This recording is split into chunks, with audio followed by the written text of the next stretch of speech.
Hello there, Comic Clan, and welcome to Comics in the Cross, the greatest streamers that you have never heard of. And we have 500 followers!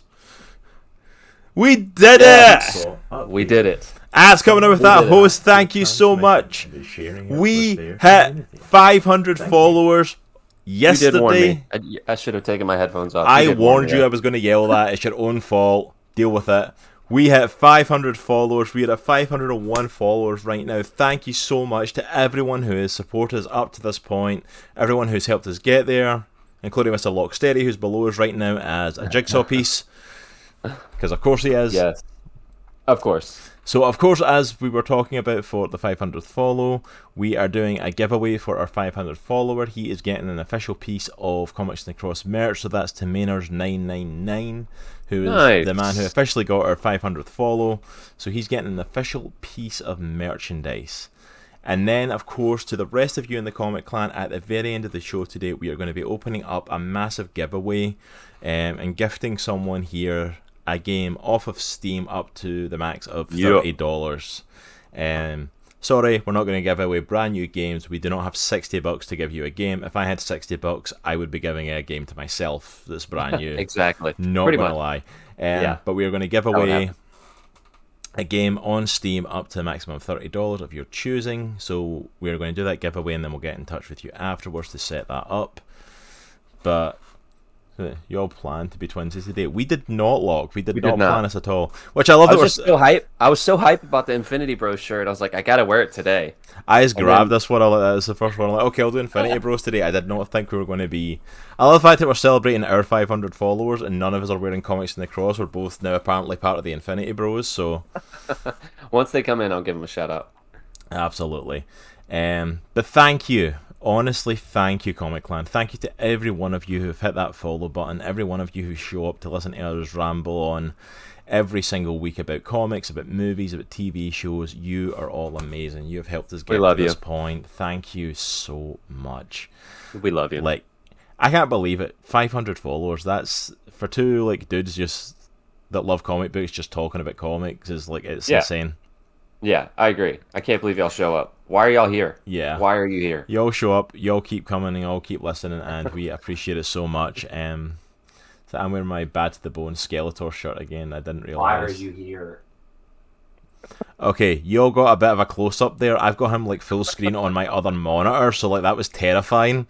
Just came right up at me. If you hadn't noticed, I have green eyes. Beautiful.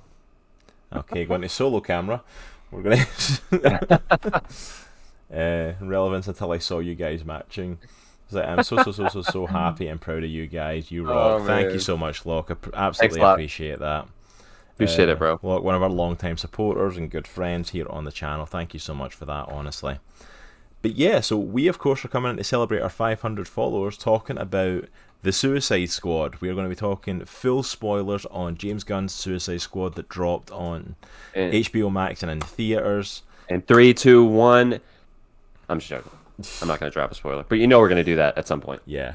There's going to be full spoilers. There's so much stuff to talk here that's full spoiler. Drink coffee. Do it. I love the mug, dude. I know you've showed it off before, but I love it. Side note, my giant no Coke mug. Zero, no Coke Zero sponsorship yet. This is the 4th week we're trying to do it. Whoa! Has been good grief, Locke. Excelsior. Locke coming in. So we've got Arceus Stunner saying I'm wearing the Team Smoke You shirt from Retro Rewind Podcast, and then Locke coming in dropping 5 tier 1 subs. Gifted subs. So Scaredy Matt, Nightwolf, Sir Broseph, Dark Tickle, and Real Arceus Stunner. Welcome to the Stan Clan. Thank you so much for that, Locke. You're an absolute legend, sir. Thank you so much for dropping those and helping us celebrate, man. You're awesome. I need to get one of those Stan superhero things. Yeah, one of the Stan Clan pops. Spoiler, Harley Quinn is in the movie. Absolutely. Is it a spoiler if I say she doesn't die in this movie? Did anybody think Margot Robbie's Harley Quinn was going to die? Did anybody literally think that she would die in this movie? She is the only person in the DCEU currently making consecutive money for them, so there's no way in the world she was getting killed off. She is DCEU's bread and butter. No. Yeah, there was no way that was happening. But yeah, so we're going to talk a little bit news as well before we get into that. Sorry, I'm waiting on. We did all these pop-ups to stop. Excelsior. I think that's the last one.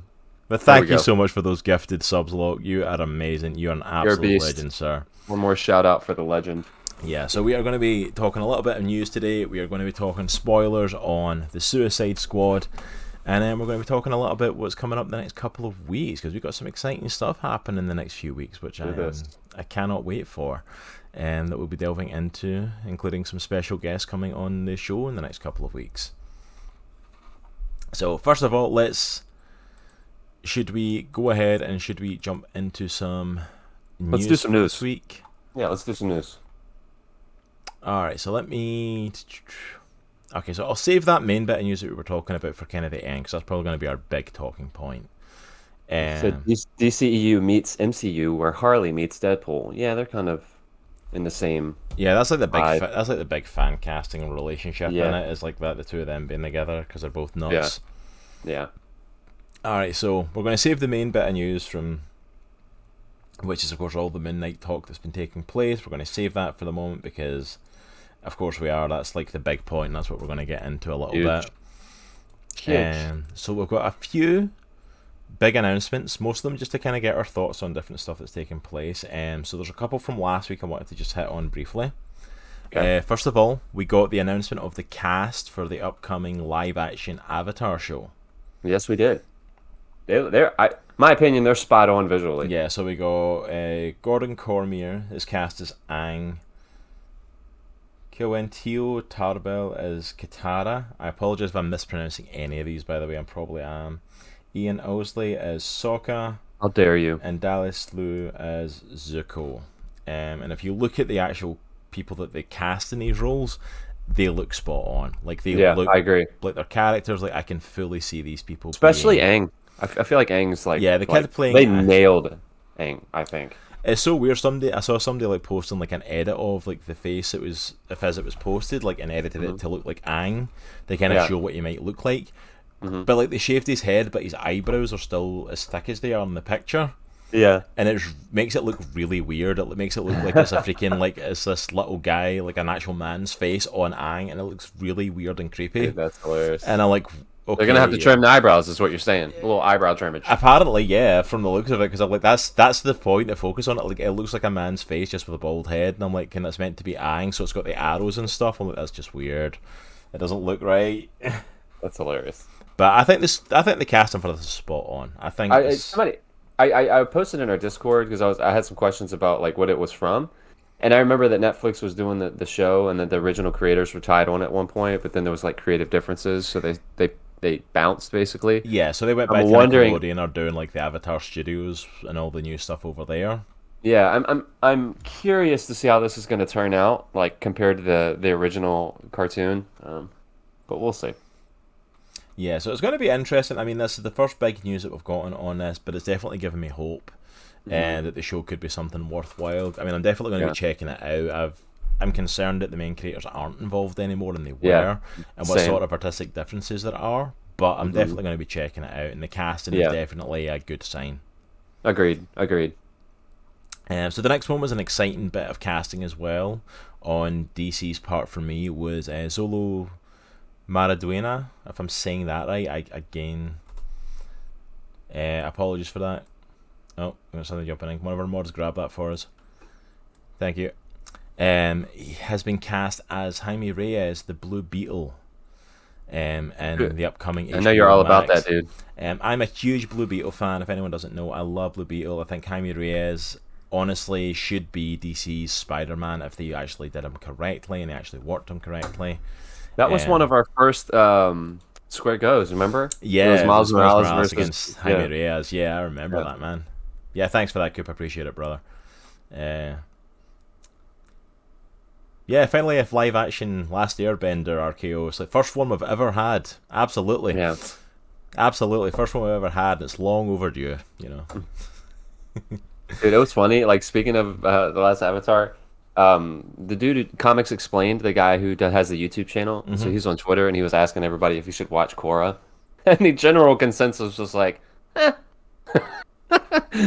I was like, yeah, I mean, it's a good show. It's not as good as the last Avatar. It's worth in my checking. opinion. It's worth checking out. There's a lot of good stuff to it. There's a lot of great characters, but yes, it's not. Did I just call it? I just called it the last Avatar. I meant Avatar: The Last Airbender. I was just gonna let it go, but yeah. I appreciate it. So I knew somebody would correct me. So yeah, Yeah, seen that. It's like massive shout out as well to Nitro's art piece that he did for Coop, of Co-op Trio Podcast.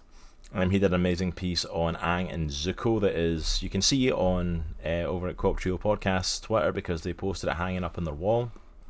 Beautiful piece, and it was liked by the voice actress that plays Korra in The Legend of Korra.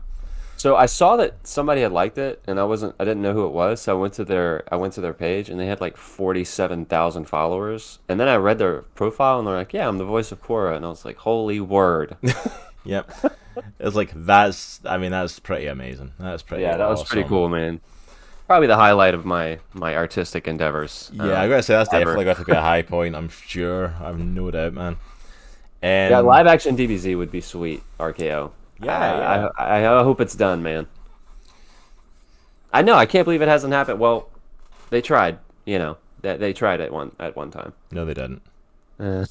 Did they though? They didn't try. Did they? There's no way you can say they tried. That's not. But yeah, so we've got a live action Blue Beetle coming up. I am all for the casting of Jaime Reyes. I think the kid is amazing. He's awesome in Cobra Kai. So I'm excited to see him joining the DCEU as well. Another shocking bit of casting that came out this week. There is an upcoming movie for Sonic the Hedgehog 2, who's been officially in production for a while now. And they announced the voice of, I will say this right now, my favourite Sonic character. I absolutely adore Knuckles. He is my favourite character in Sonic. Agreed. And they announced the voice actor is going to be Idris Elba. Very incredibly intriguing choice. I need to see it on screen to see it working. I'm like, I love Knuckles.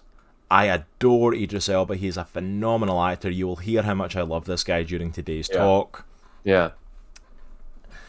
I just can't imagine his big, gruff, deep voice coming out of Knuckles the Echidna. I don't. So, I was posting this in our Discord. Like, I've always pictured Knuckles as like this surly teenager-ish type character, not this grizzled, like 40-something-year-old mercenary. You know, it's like I've always pictured like the Sonic characters like in high school, like like Sonic's the popular kid, the annoying, over energetic, popular, sporty kid. And Knuckles is always like the gruff outsider guy that would be wearing like the leather jacket, standing against the wall, like glaring at everybody. Exactly. With the chain wallet. You gotta have the chain wallet. Like that's how I've always pictured it. So I'm like, Idris Elba's voice, I'm like, I don't know how I feel about him. It's like going to be a Jack Knuckles. Absolutely, Nightwolf. Absolutely, man. I wonder how he's gonna look. I'm interested, man, because that was definitely one of my favorite Sega games back in the day. Yeah, like I adored Knuckles in it. Like he was my favorite character. I don't know why, I just really connected with him. I loved getting to play as him in Sonic and Knuckles. You know they're gonna have Tails in the movie. They have to. Oh well, they've already shown Tails. Tails was in the end credits. Oh yeah, they have. One. That's right. He's definitely going to be in it. But now Knuckles is. There was talks that Knuckles was going to be in it, and now we've officially got the voice casting, and I don't know how I feel about it. I need to see it on screen, to be completely honest. And I'm like, I can't see it. Like, but at the same time, like anything that gets Idris Elba more work, I'm all for. Yeah, the guy's amazing. The guy deserves all the roles. Just waiting for him to be named the next Bond. I mean, he needs to be Bond. Like he needs to be James Bond. Like I agreed. I'm like, it's been talks for that long about that now. Like I can't see it. Update. Whoa, Seal the Centurion coming in with a gifted sub. Excelsior. You are a beast. Kilik Hayashi, thank you so much. Thanks, so much, bro. Hayashi. Now part of the Stan Clan. Thank you so much, Seal. Absolute legend. Go and check out Seal at his channel as well. They're absolutely amazing. Thank you, sir. Greatly appreciated. You're the best. So we actually have as well some actual comic book news that kind of came out this week. A couple of big drops. It's all on the DC side of stuff today, so it kind of fits that we're talking like Suicide Squad. So two massive kind of talking points that came out this week. First one was a new series coming out from my absolute favourite comic book writer, Tom Taylor, Dark Knights of Steel. Dude, that looks so awesome, just based off the cover alone. Which is like, go to our, I think I posted it in our Discord, I'll see him post it on our social media as well. But like, it's basically looking at kind of like medieval knight sort of fantasy era for the DC universe. Tom King has done amazing stuff. He is doing amazing stuff in DC right now. His Nightwing run is being considered by many as possibly, if it keeps on track, as the best Nightwing run there's been so far. He's got highly praised for his runs on Injustice and his deceased runs. So he's really good at these sort of Elseworld DC universes and building them up. So, I mean, as far as I'm concerned, Tom Taylor can do no wrong. Dude, personally, if you don't know this about me, I'm a sucker for like an Arthurian tale based story of any type, any shape, form, or type. So this is really cool. I love like medieval type stuff, and just based off the art alone, I am in like 4 flats. Yeah, so. It's like I'm all for it. Like, I'm a massive Tom Taylor fan. It's like, if you ask me for comic book recommendations, 2 of the first ones I would recommend to you is the Injustice comic series, which in itself shouldn't be as good as it is. It's based on it's a prequel to a fighting game that was created that's basically like a Mortal Kombat for DC. Yeah, it's like it has got no right to be as good as it is. Absolutely. And then Deceased, like their take on a zombie like universe is like, it's phenomenal. Yeah, it is absolutely phenomenal. So this is one definitely to keep an eye out for. Yeah, it looks great, man. And then of course DC at the beginning of the week decided to break the internet, or at least for their fandom, by basically announcing that, or making it canon in last Tuesday's releases, that the third Robin, Tim Drake, going by also Drake and Red Robin and many other variants, one of my favourite characters, is actually now canonically bisexual. I saw that. They actually made it canon. A lot of fans have thought about this for a while, have considered that he might be bisexual. It was never confirmed. The dude's had a number of girlfriends throughout the comics, so it was always kind of heavily hinted he was more into women. But in a expanded universe tale run about Gotham, can't remember what it was, like Batman Untold Tales or something like that. It was expanded stories, and Tim Drake literally goes and asks a friend of his out on a date, and they specifically say going out on a date. Yeah. Not hang out, not spend time together, it's specifically a date. So it officially canonically made it that he likes guys as well, and the DC fandom went nuts. They went absolutely crazy on this, because a lot of fans have thought this for a while, that he might be. And just with stuff around about comics at the time, they just never announced it, so he's canonically bisexual now. So it was an interesting take. There's a lot of people that are super excited for this. A lot of people are, of course, not happy at it, because there is always on both sides of it. Yeah. I'm like, just keep writing good Tim Drake stories. Yeah, is he still a good character? Like, I mean, just go with his character. Yeah, just keep writing good stories. And I'm like, because like technically it's an old story as well, so technically like he's single in the comics as far as I'm aware. Hey Redbeard, welcome on in, good to see you. But yeah, it's like, so that's an interesting thing, and it's just an interesting talking point to see that comics are definitely changing now. Comics are definitely changing along the way of inclusion and trying to include characters.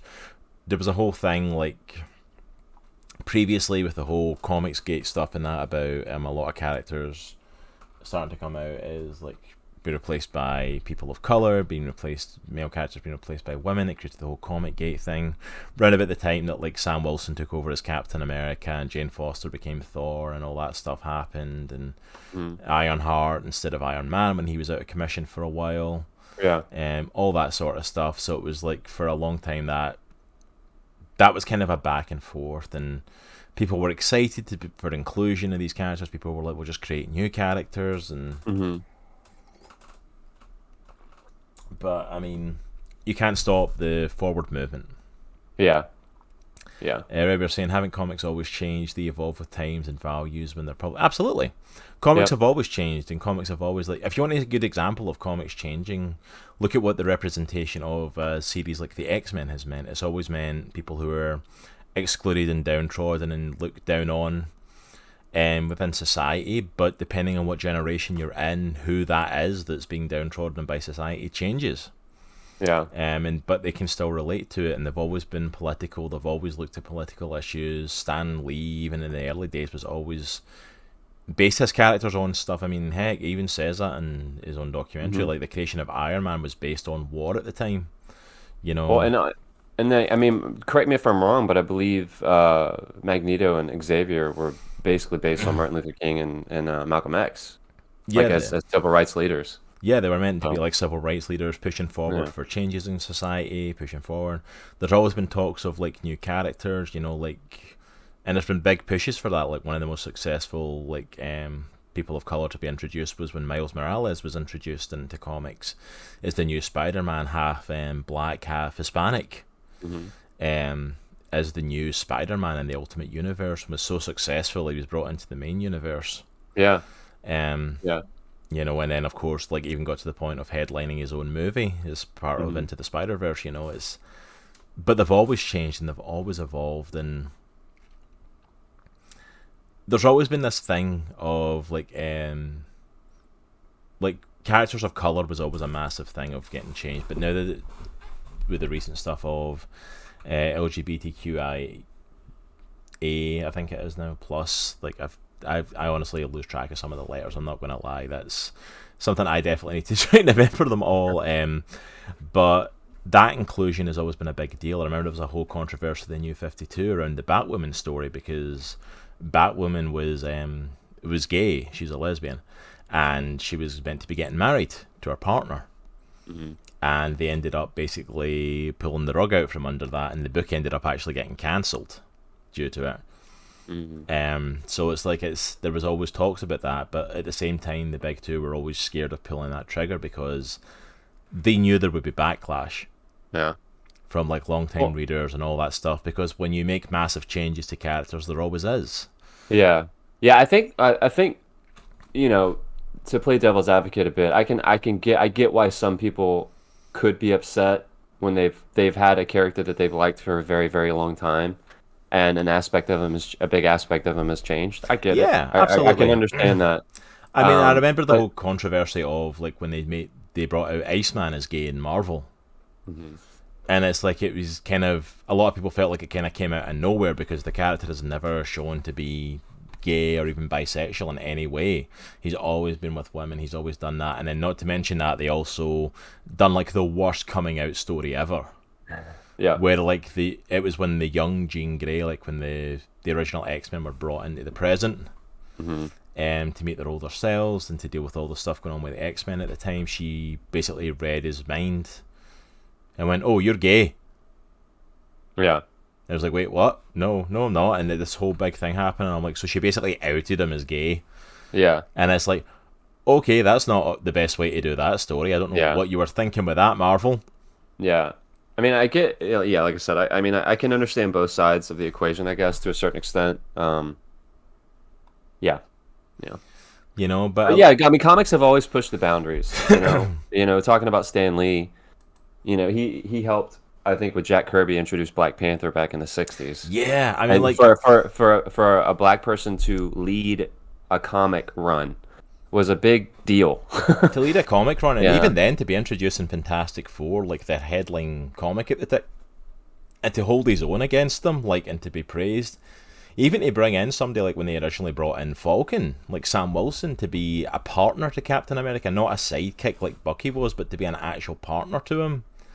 Like, they pushed those boundaries, and that was the big deal at the time, like pushing forward like gay rights, and you know, stuff wasn't as big a deal back then. It was because it was a different era. It was the '60s. It wasn't as prominent.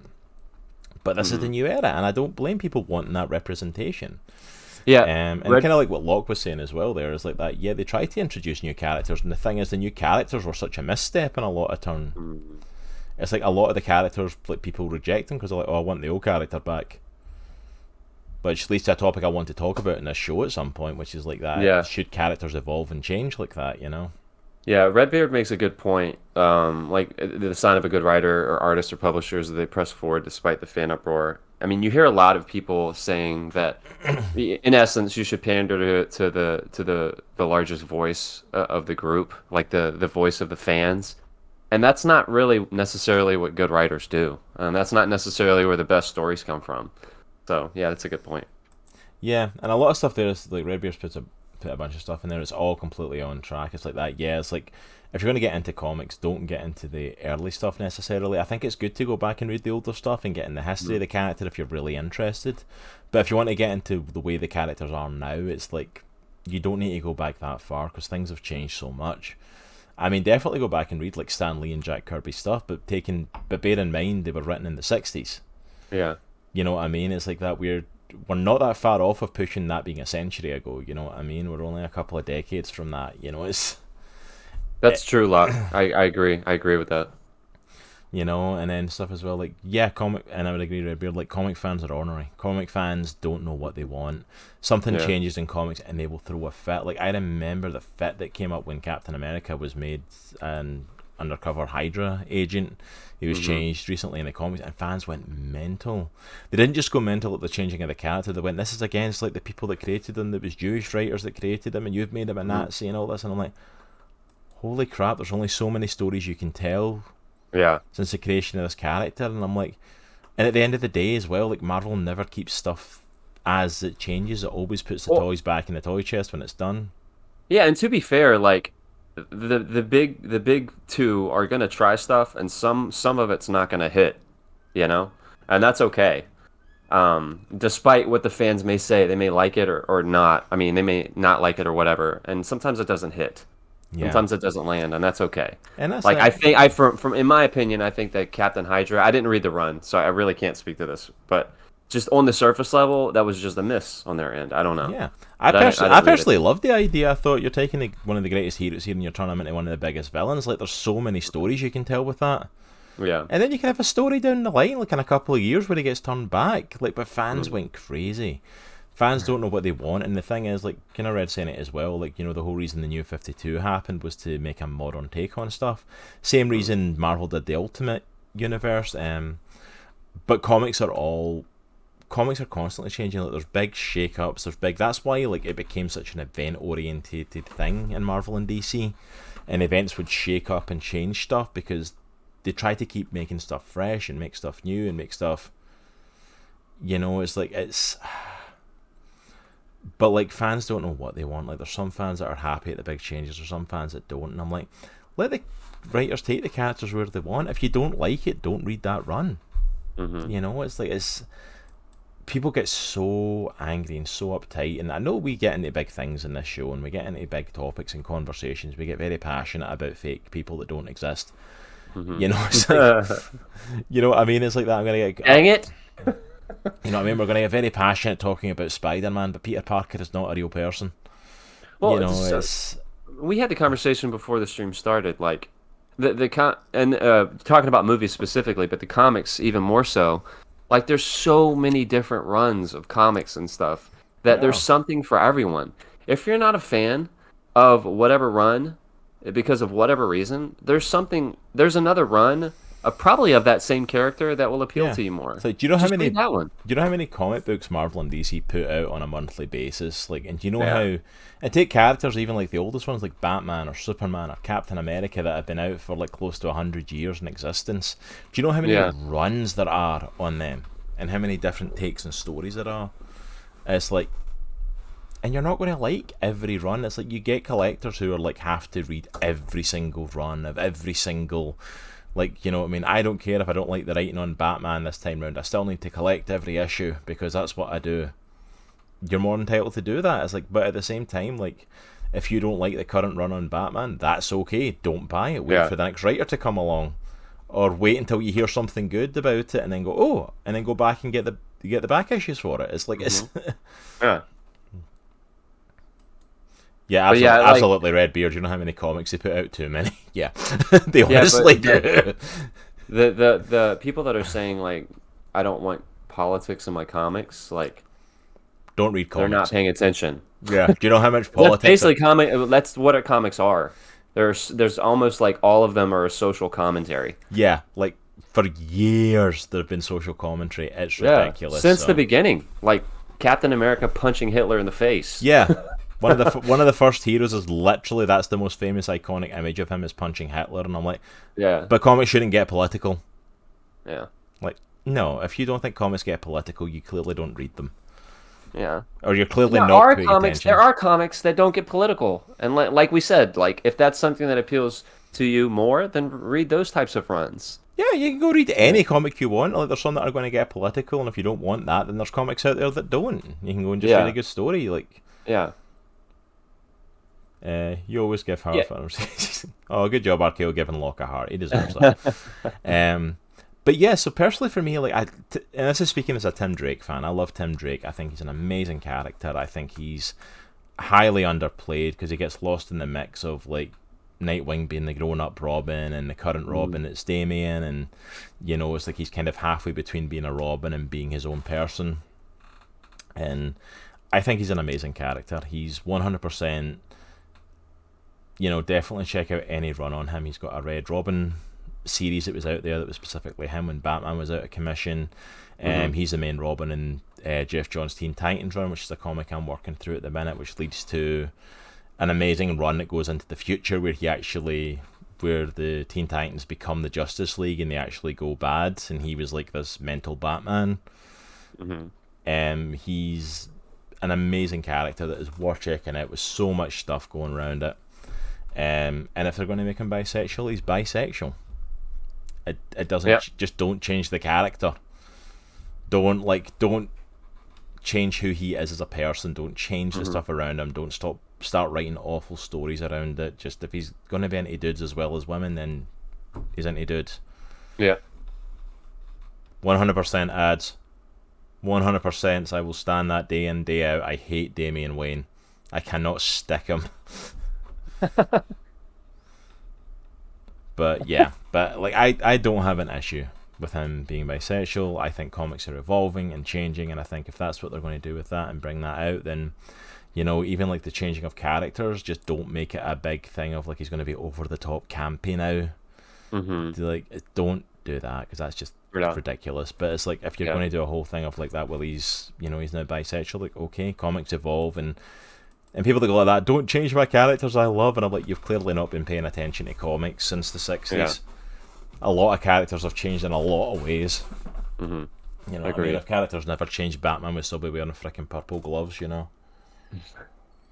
Hey, don't talk about my purple gloves. I will talk about the purple gloves.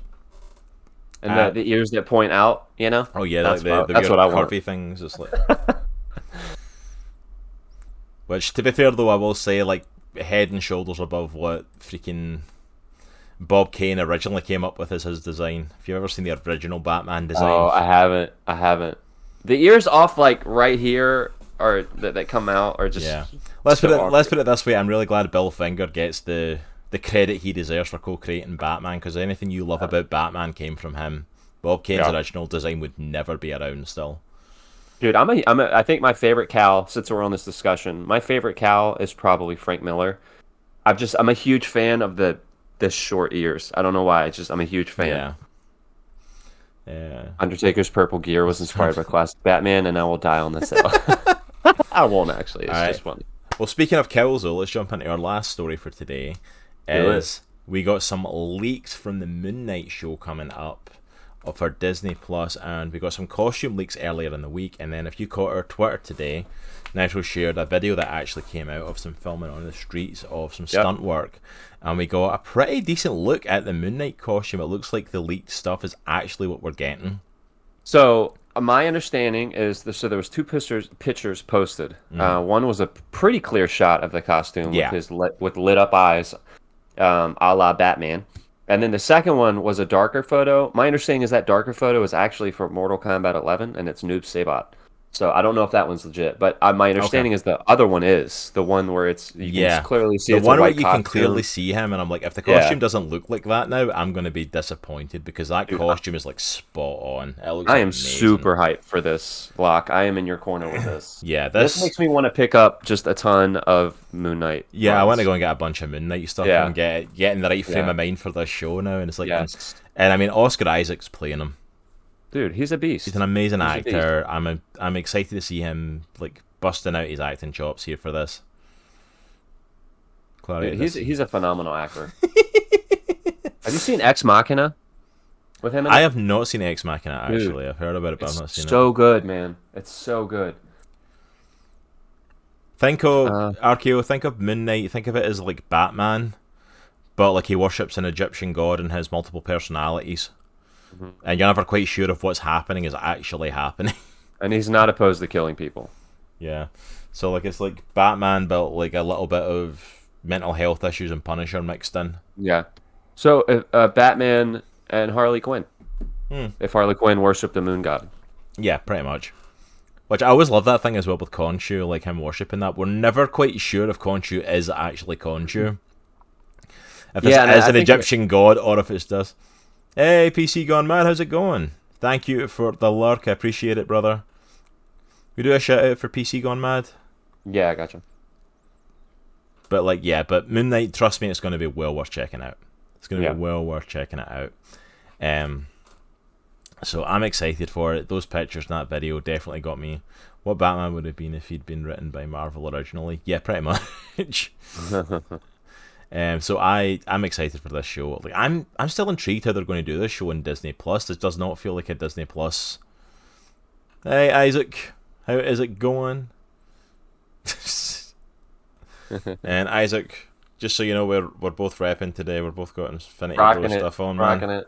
So showing some love. But yeah, so I'm hyped for this. Like, and Disney Plus has been like spot on with its shows for the most part so far. I will absolutely say I did watch episode 1 of What If, and yeah, I thought it was okay. Yeah, I'm digging the animation. I will say the animation. I thought it was okay. I wasn't blown away as I am with the other shows. I didn't think it was amazing, but yeah, I thought it was a decent start to it. I feel like when you're trying to change the story around from Captain America: The First Avenger and putting Peggy Carter in the role, I'm like, I don't think 30 minutes does it justice, because I'm like, it was really hard to connect with that world. And like, I'm excited we're getting more of her in future What Ifs, but I'm like, I could have done with more there.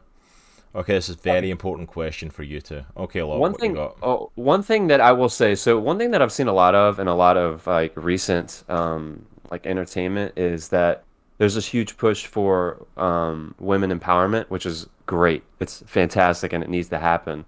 But I think a lot of times the easy way out is to do that at the expense of male characters in the same IP. And I think what If does really well with Peggy Carter as Captain Britain is that it doesn't do that. Like, she's badass in that show, and there's no question about that. And the show it's all about her. But the other characters in the show, except for Howard Stark, that was funny though. The other characters in the show are not dumbed down because of that. You know? No, they're absolutely not not. Sidelined. They're not made to look like buffoons. And I think that's a very well balanced the way that they did that. And Peggy was too quippy, and it was. I've seen so many people complain and say that they felt Peggy was too quippy, and it felt like it was a different character than normal. Agree or disagree? I don't agree. I would disagree. I think because I didn't have an issue with Peggy Carter. I thought she was spot on. I thought Howard Stark was spot on. I thought Steve Rogers was spot on. My issue was there was some of the dialogue felt a bit weird and off. Like I just felt some of the writing certain points, like it just Steve Rogers. It's like I felt some of the dialogue felt very weird, and some of the delivery felt very weird, especially from Bucky. Oh my gosh, it was awful. Which I'm like, do you know what? Rogers. Do you know what the worst thing about that is? That in the opening credits they've got Sebastian Stan's name, so they brought Sebastian Stan in to play Bucky, and I could not tell that was Sebastian Stan. It felt like someone else standing in trying to do it, and I'm like, it sounds like he got hammered before he went into the recording booth, and then he delivered his lines, and they're like, "Yeah, that's good. Let's print it." Yeah, it was one of those things like he was trying something stupid in there, like on his first take, just to make someone laugh, and they went, "Okay, that's perfect." Like, wait, no, that wasn't the real take. Really, we're going with that. Okay. But to Locke's question, like, in the first Captain America movie, like when he has the shield, it's not painted yet, and she freaking pulls out a gun and shoots it. Like, she's been quippy since the beginning. You know, oh yeah, she's been like that really quick, smart wit since the beginning. If you don't think Peggy Carter's been quippy, you clearly have never watched the Agent Carter show. The Agent Carter show, she is completely quippy. She does all that sort of stuff, and she's completely badass. I haven't seen a lot of it.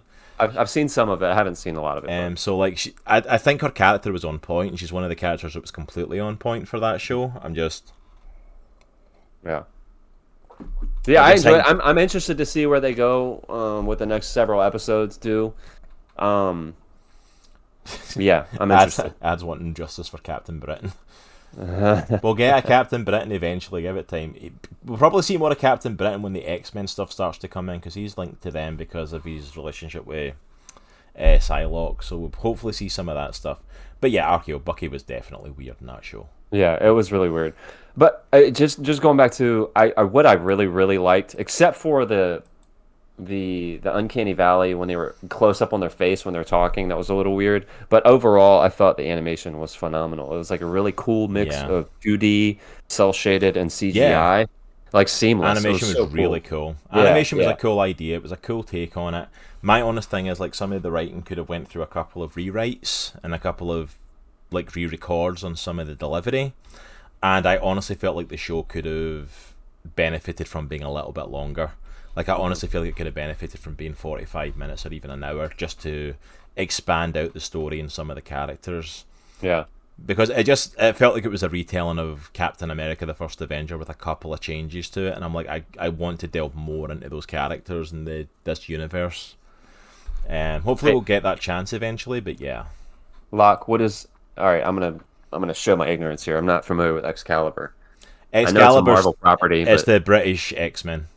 Oh, okay. Got it. Same way they did Avengers, give us a Phase 1 style build. Absolutely, I would love to see them expanding into that. It includes like Captain Britain and Union Jack and all that.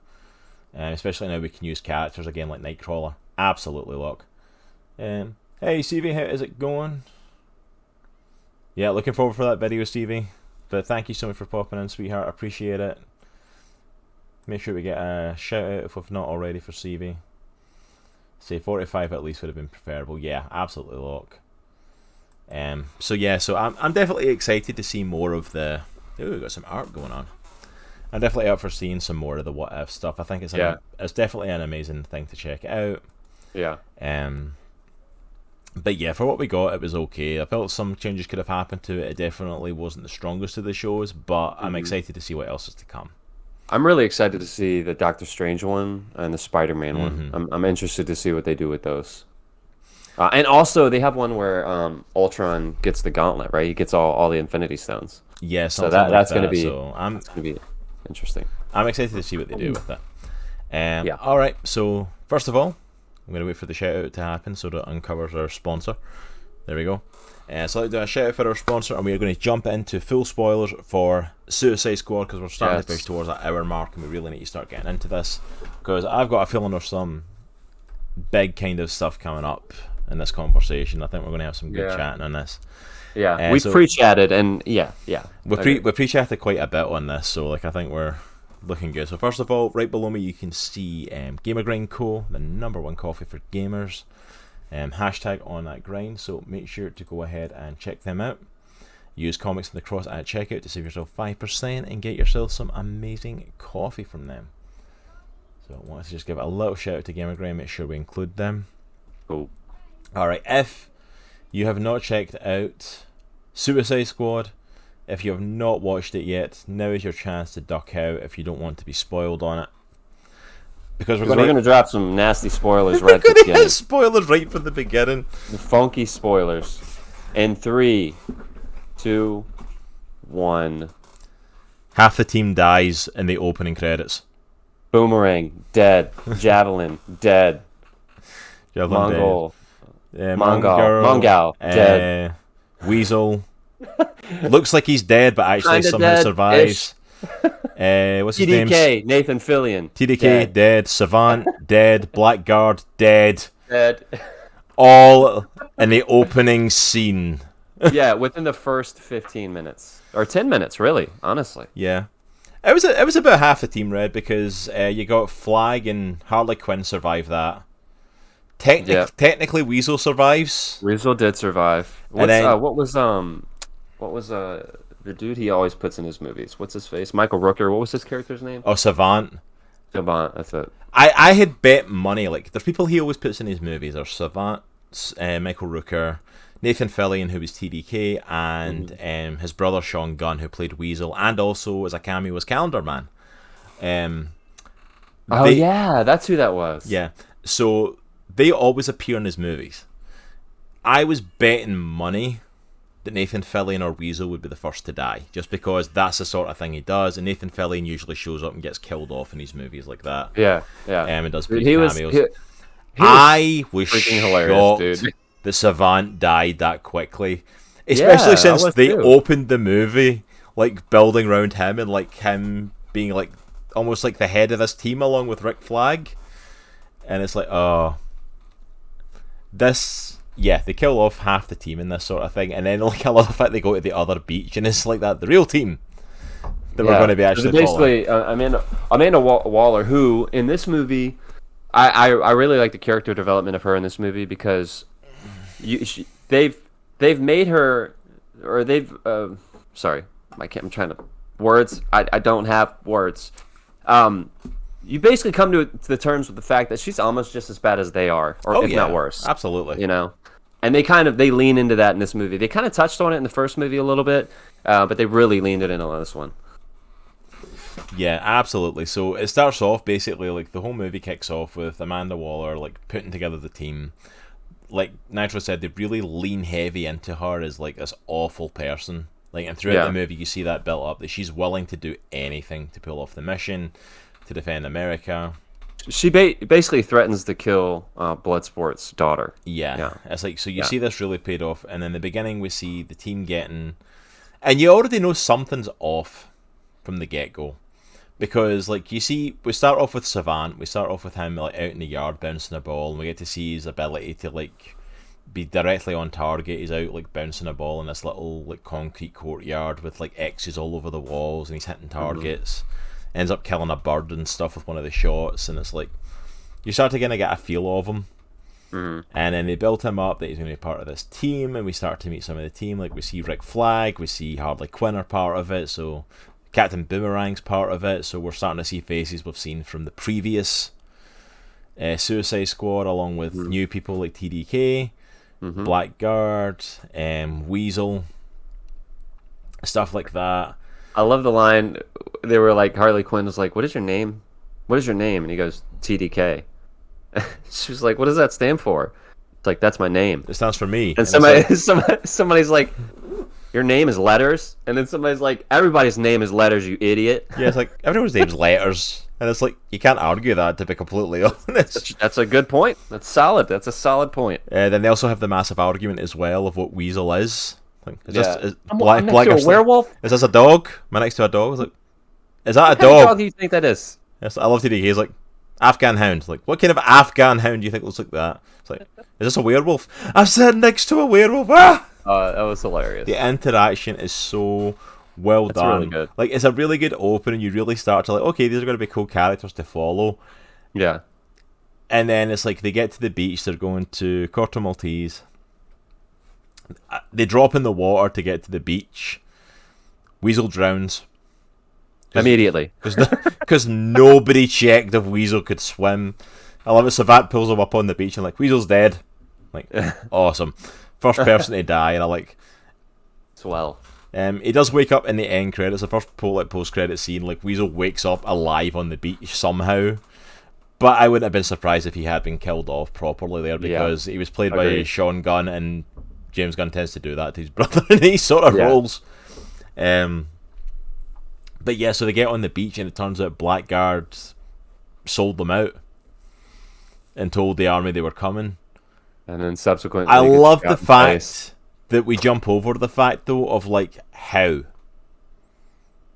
Yeah, that's right. He was in prison. How did he How do that? did he sell them out? It's never explained. You don't get a chance to process it. All these lights come on, there are guards all around him, and his face is literally blown off. If you are looking for a movie that's okay to show your kids, even as an R rating pushing it, this is not that movie. No, the gratuitous violence is insane. Abundant. And that's one of the conversations. All right, so should we like pull back and maybe just talk about what overall how we felt about the movie? Yeah. We can just because the opening scene is pretty much that. The opening scene literally is just to set the tone. Yeah. Like, because they all get wiped out, they all get killed in different ways, and it's like it literally sets the tone of this movie of like it's. Yeah. All right. So what were your thoughts on the movie then? What are your thoughts? So I know we've kind of touched on it. You and I have touched on it a little bit. I really liked the movie. At first, I know I messaged you right after the movie last night because I was still processing it, and I was like, I honestly think I might like David Ayers more. I was going to say, this man made a bold claim to me last night after he saw Suicide Squad and said he might like the 2016 version better, and I'm like, that's a bold claim to make. The more I thought on it, the more I'm like, okay, no, I definitely enjoyed this one more. I liked it. I didn't love it, but I liked it. And I think the reason is I went in with really, really high expectations because I was hearing nothing but just amazing stuff about it. So I really liked it. I think the main issue that I had with it, which I've told you about, Cross, is I think tonistically, it's all over the place. And I think for me, just comparing it, because this is inevitable, we're going to compare this movie to David Ayers. Of course. Just comparing it to David Ayers, although David Ayers is a worse movie, no question. Tonistically, David Ayers was consistent throughout. And I think James Gunn, I think he's just all over the place in this movie. And maybe that's on purpose, and maybe that's just naivete on my end, but it kind of took me out in certain spots of the movie. And, yeah. So I liked the movie a lot. I didn't love it. I'd probably get it like a 7.5, 8 out of 10. But I liked it a lot. It's definitely better than David Ayers. Yeah. I definitely don't think this movie is a perfect movie. A lot of people were giving it like, you know, it hit 100% on Rotten Tomatoes when it first came on. It was getting 10 out of 10s and all that stuff. I did not for any second think it was a perfect movie. I did thoroughly enjoy it. I found myself like the next day, even when I first seen it, like really thinking about some of the scenes, really enjoying it and thinking, you know what, I really want to sit and watch some of that again. It was definitely a high ranking movie for me. Yeah. It was definitely the right idea for it. David Ayer's Suicide Squad I thought was awful. Mm-hmm. I mean, I think like they screwed that up, and regardless of whether it was David Ayer or whether it was Warner Brothers interference or whatever the heck it was, that's not the point. The movie was not good. I agree, Redbeard. I think that's definitely one of the issues with that movie. Yeah, the Joker was definitely a big issue in that. They tried to shoehorn him in when he did not need to be in there at all. Nightwolf put his hand up, a la King Shark. Hand. Yeah. But yeah, the 2016 one I was not a fan of. I thought it was not well done. I thought even just the characters that repeated themselves like that, it's like, you know, it's like some of them were good. Like Boomerang was the same for the little bit we got of him in this movie. I think like Harley Quinn was back. She was so much better in this movie than she was in the first one. In the first one, she was literally there to be tits and ass. She was there to, you know, get her top off it when she changes clothes and to bend over in her short shorts. Like that was it. Yeah. This, we actually got like her character coming out, her personality coming through in this. We got all of this stuff. We got Rick Flag. I felt was so much better and more developed in this one as well. He actually I don't agree with that. I don't agree with that. I feel like there was much more character development for Rick Flag in the first one than there was in this one. Really? Because I felt like he had more personality in this one. We got a little bit of him coming out. We got his backstory with Dubois. We got like that connection with them. Like in the first one, what did we really get on him apart from? I don't know. Maybe it was just the screen time. There was definitely more screen time for him in the first. 100% it was more screen time. 100%. You know, just the fact. All right, so Rick Flag dies in this movie. Just a heads up on that. Peacemaker, who's played by John Cena, wonderfully, I might add. Not a huge John Cena fan, but he's fantastic as Peacemaker. He did awesome in this movie. He stabs Rick Flag in the heart, and I'll be honest. And my wife, basically, my wife and I had a conversation about this. Like, if there was more character development for Rick Flag in this movie, I would have felt something when he got stabbed in the heart. I felt absolutely nothing. There was just nothing. I was like, okay, all right, let's move on. You know, I don't know. Maybe that's just me. And I'm just a cold-hearted. Yeah, it's like I can definitely see that. I think you were expected to feel a big thing there for it, and it's like there could have been more character development for Rick Flag. I will definitely say, but personally I felt like there was more development of him, and we got to see more of his personality coming through in this one. I think a lot of stuff was done better. Like even the characters who were clearly stand-in characters, I felt a lot more for. Like you can't watch the 2016 movie and watch Will Smith as Deadshot and see Deadshot. You see Will Smith with a gun. Yeah. You know what I mean? I thought he did as good as he could do though for that part. He did as good as he could. I think it was bad casting personally. That wasn't a role for Will Smith. He does good in certain roles. I don't think that was a role meant for him with Deadshot. I don't think, because I couldn't get past personally him being Will Smith to really get into him as Deadshot. But at the same time, like we clearly got Bloodsport was clearly as a replacement for him. He pretty much had the same powers, abilities, the whole connection with his daughter. It was clearly a stand-in, but like I thought it was a much stronger role, and Idris Elba was a lot more believable in that role than Will Smith playing that. Yeah, he came across a lot stronger in that role, and I love the whole arc between Bloodsport and the Ratcatcher. And the whole, like, you know, Bloodsport's like his contention with his daughter at the beginning of the movie. He's basically, his daughter comes to visit him in prison, and he's basically like, I told you not to come visit me. There's nothing good that I can offer you. And then they just start getting in this F-word screaming match. They start saying, F you, F you, F you. That scene alone got this movie an R rating because of many times you said the F word. There's like 20 F words in that one scene. Like the rest of the movie could have been family friendly. That scene alone was the one that got them an R rating without anything else. It's definitely heavily hinted in that scene that he basically doesn't want her to get hurt. And he's basically just trying to get her away from him so she doesn't get hurt. And you see that evolve through the movie with his relationship with Ratcatcher, who had a dad that she really loved, and they had a really good connection. So he sees that in her, and he basically, she's like a surrogate daughter to him, and it's a really cool arc throughout the story.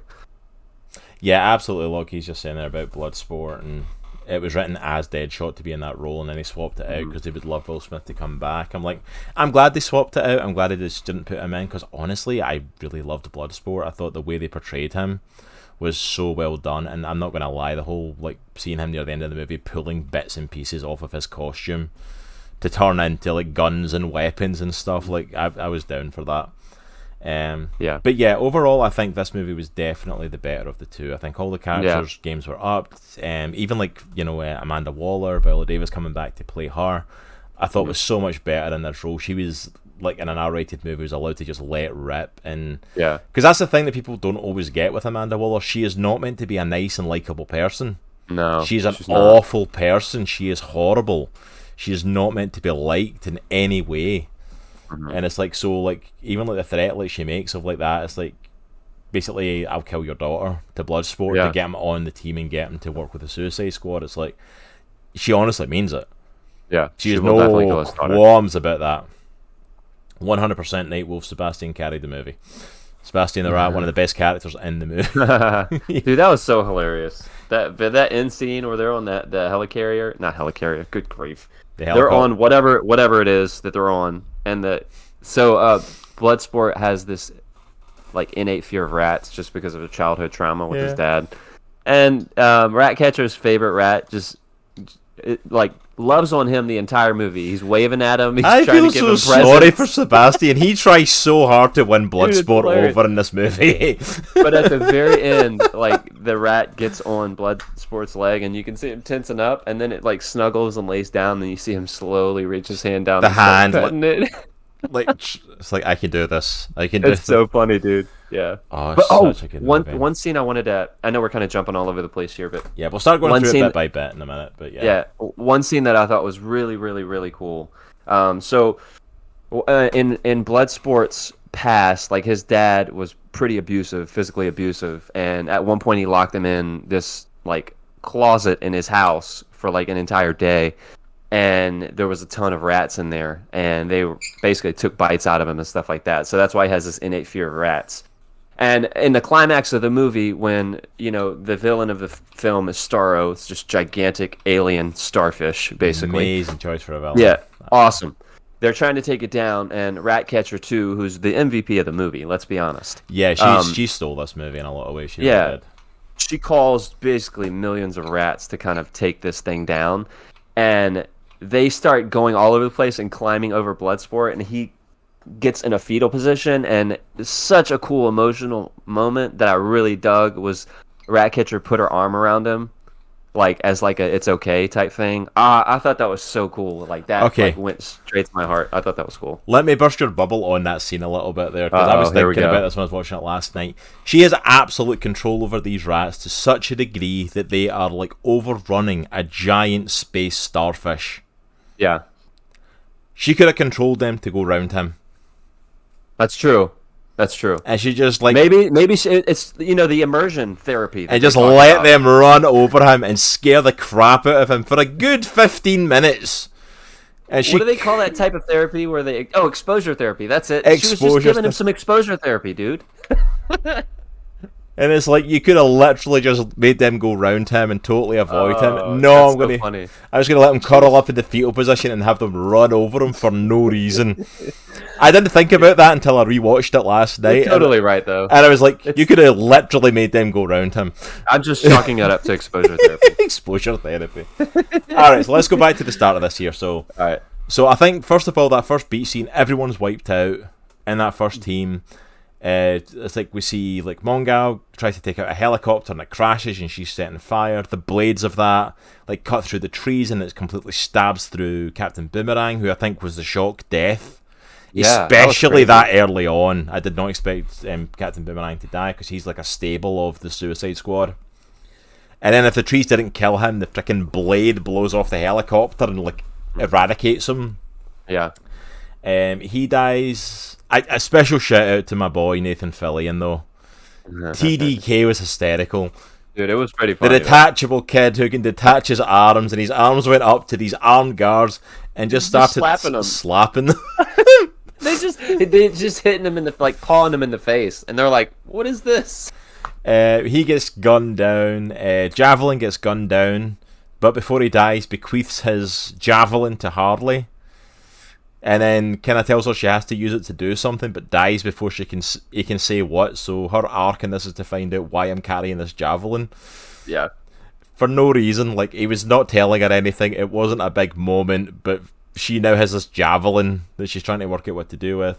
The only people that get out of there are Flag and Quinn.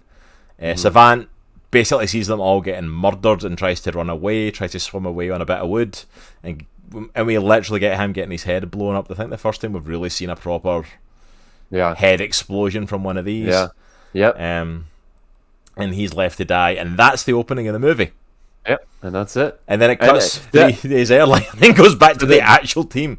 The bits of blood and brain from the said exploded head spell out the Suicide Squad title.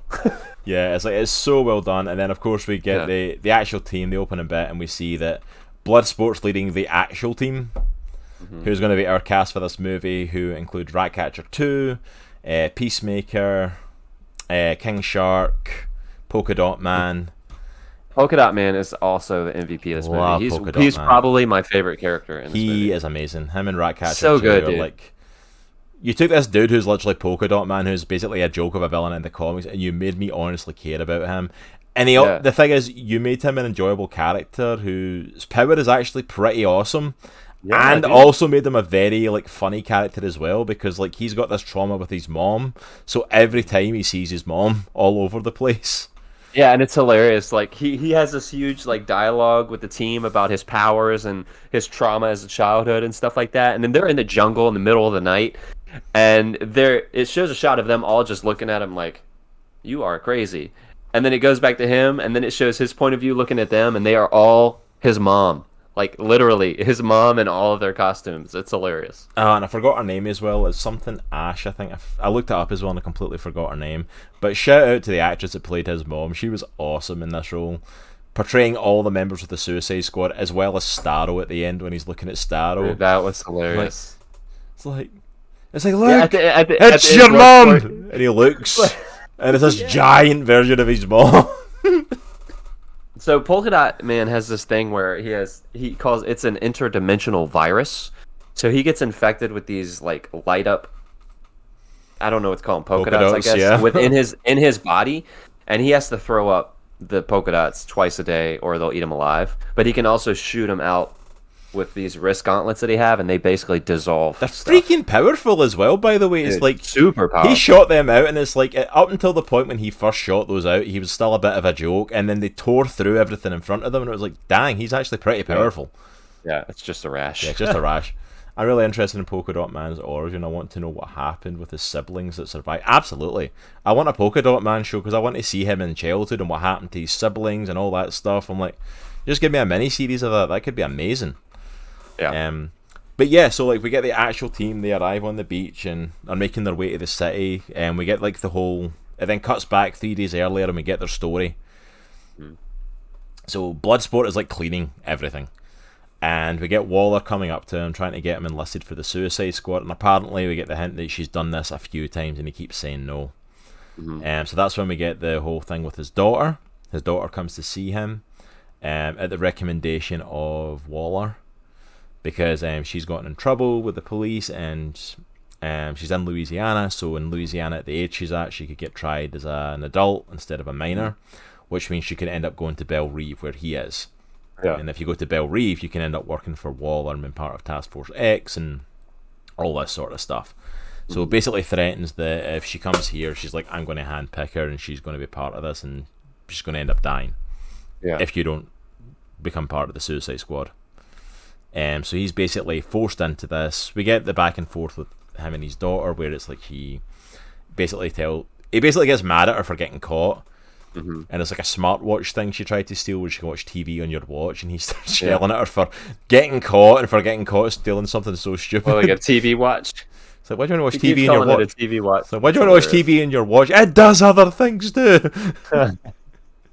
So he gets mad at that and basically tells her, look, I never wanted to be a father. I've got nothing to offer you. What I'm giving you, this advice, like, what advice have you got? Is like, get a partner next time you watch your back. Like, this is the advice I've got for you. This is all I've got. But he ends up in there. We start to meet his team. We first meet Peacemaker, which I love the questioning of that, of like, because they go through his story and then they go through Peacemaker's story, and it's like, he's me. We're the same. I was like, yeah, but I'm better. And we get a funny thing that actually comes back of the whole thing of like that. It's like, well, I hit everything on target. I hit it more on target. How? Smaller bullets. Which sounds like a throwaway line until it ends up becoming a thing. Later on. We'll get to that absolutely later. I love the fact that comes back though. Dude, John Cena, I will have to say, I'm a happily married man, but John Cena is an absolute unit in this movie. Good grief. I'm just saying. I was going to say, it's like that unit might not be the best term to use after the Captain Tighty Whitey scene as well. That's true, dude. That was hilarious. It's like, I love the fact they come to like save Ratcatcher when she's about to get eaten by King Shark, and it's like, why are you in your underwear, your Tighty Whiteys? That's racist. No, it's not. Dude, when he said that's racist, I almost fell out my seat, dude. That was hilarious. That's racist. Yeah.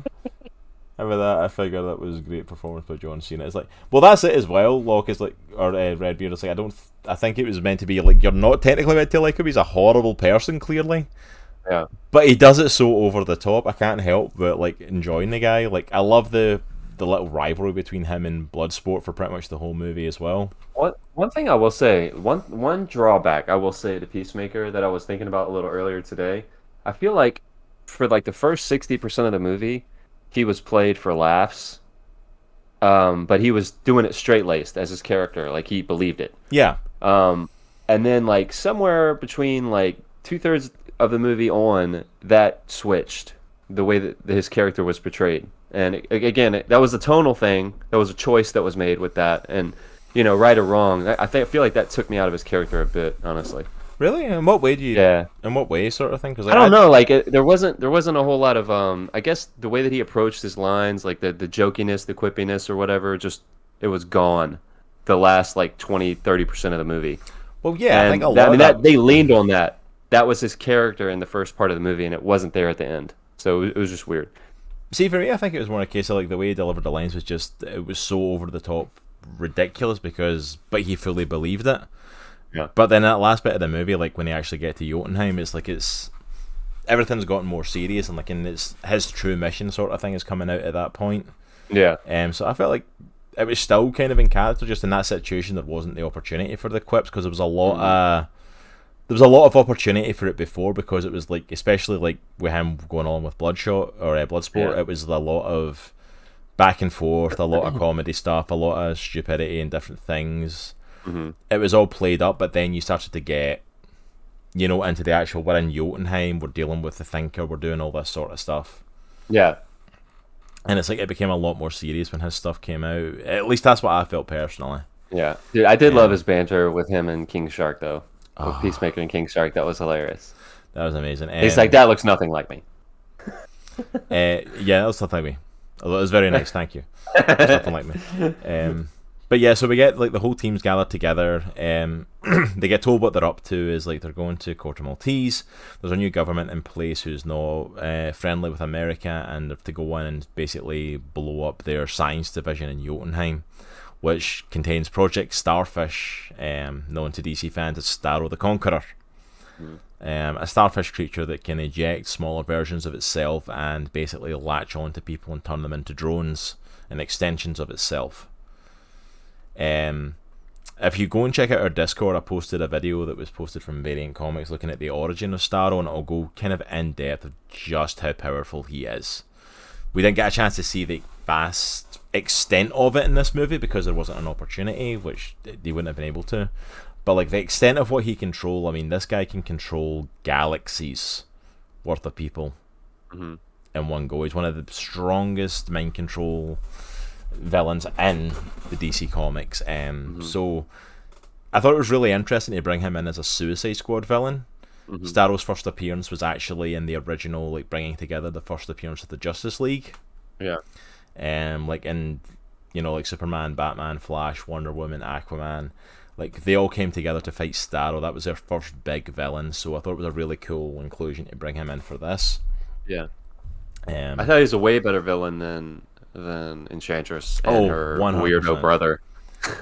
Yeah, like, that was just bizarre and bizarrely done. That was really weird, and they turned the enemies into just weird things with just a ton of eyes that just made no sense. Yeah, and the awesome thing with Starro as well is that they made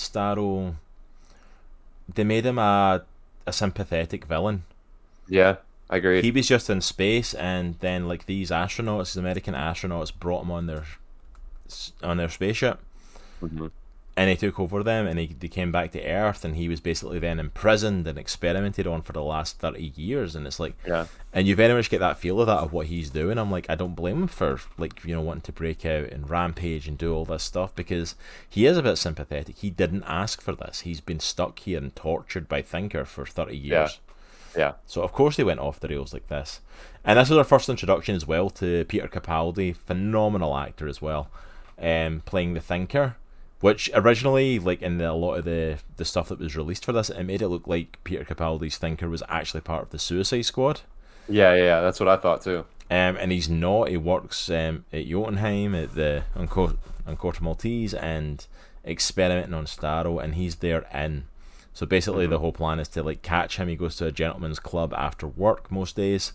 Is to go there, capture him, and use him as their get in to go in and basically blow the place. Peter Capaldi, phenomenal, absolutely RKO. He's an amazing actor. He done amazing as a Thinker, played it so well. Dude, I was trying to place his accent. Where is he from? Do you know? He's Scottish, I believe. Is he really? Yeah, it wasn't. I don't know why I heard an Australian accent. It wasn't a Scottish accent he had. He's probably trying to make it more English, but I believe he is actually Scottish, if I'm right. Yeah, you're right. Glasgow. Yeah, he's from Glasgow, so he's not that far from where I'm from. But yeah, he's a phenomenal actor, of course, best known for playing the Doctor in Doctor Who. Glad to see him still getting phenomenal roles like this, though. So they get it. It then cuts to now. We're back on the beaches of Corto Maltese, and they're breaking their way through and basically heading on their mission to get to the city to go and get to him. And then they find out, one of the people that was working with Waller finds out Rick Flag's actually alive. So they have to go to this camp where he is. This is hilarious. And save Rick Flag, and it's like, okay, we'll go into this camp. This is where like the get them out and we'll measure them contest starts between Bloodsport and Peacemaker about who's better, and it's such an amazing scene because you get a couple of kills initially, like King Shark grabs somebody and eats some, Ratcatcher gets a couple of rats to overrun somebody, but most of this scene is Bloodsport and Peacemaker taking shots at each other, and it is such literally, if you have not seen this, you have to watch this scene. I cannot do it justice hilarious. Explaining it on this podcast. I literally LOL'd in the theater. It was hilarious. I laughed at this. The two of them are just phenomenal at each other. Just the way they're doing it, like Bloodsport with these little arrow things shooting people, like his compression bullets. Yeah, the compression bullets, like that one was non-lethal. Compression bullet. It's looking at blows him up. It's like no one likes a show off. Unless what you're showing off is dope is. Yeah. Damn, he's right. Dang it, he's right. Dude, that was even funnier. I love it, and it's like I love as well. Like, what is it? He kills somebody. Like, I can't remember what it was. It's like Peacemaker kills somebody, and he's literally just walking by a guy in a bunk and just like stab. Just as he's casually walking by with an axe. It's like Bloodsport gets his little mace thing out and starts, and they literally wreck camp of everybody. Dude. They murder everyone in there. It's hilarious. Which I love, and then they all turn around to this like watchtower, and then out of nowhere, Polka Dot Man unleashes his power and like launches these polka dots, and it like basically eradicates the stilts it's on, and the whole thing collapses. And it's like, yeah. And I just love the fact they look at him like, dang, he really does shoot polka dots. And then they get to the tent, and Rick Flag's sitting talking to the leader of the rebels, drinking tea, relaxing. And it's like, why didn't my people tell me you were here? We didn't see any people. No, we didn't. Oh. We didn't see no one. And then King Shark coughs something up. Yeah, Louis Capaldi. He's the second cousin of Peter Carter. Oh, really? Nice. I felt it telegraphed the twist, but the scene was still cool in a very Kingsman way. Oh yeah, it's a cool scene, and like you know it's coming, like because we've kind of got an introduction to this sort of stuff that he's probably not getting held or anything like that. Chances are you might have seen the twist coming, but the scene is hysterical. I totally did not see it coming. I'm super dense, to be transparent, but I did not see it coming. Yeah, I personally didn't see it coming. I can see how you might have, though. Like, it's one of those twist things that could have happened because of how early in the movie it is. But regardless of if you've seen that coming or not, the scene is amazing. It's one of my favourite scenes of the whole thing. And then, of course, like they tell her why they're there and stuff to take down, Jotunheim, and she's like, whoever we've got left is still going to help you because like we're looking to take down the government and put it back in the hands of the people. And Red Bear quoting you in the chat there. But yeah, it's like, so they end up heading into town with their bus driver Milton. Literally almost titled this with the channel like Milton Squad or something like that because of that. Dude, I noticed the squad goals. I love it. Do you know what's funny is I follow this comic book movie reviewer on Twitter, and I thought that they spoiled the movie because I hadn't seen it yet. So they had a picture of Idris Elba, and they said pour one out for Milton, and I was like, no, don't tell me that he dies. I don't want to know that. But it was an inside joke. It's a joke for the end, which is absolutely hysterical. I'm going to say that scene is awesome as well.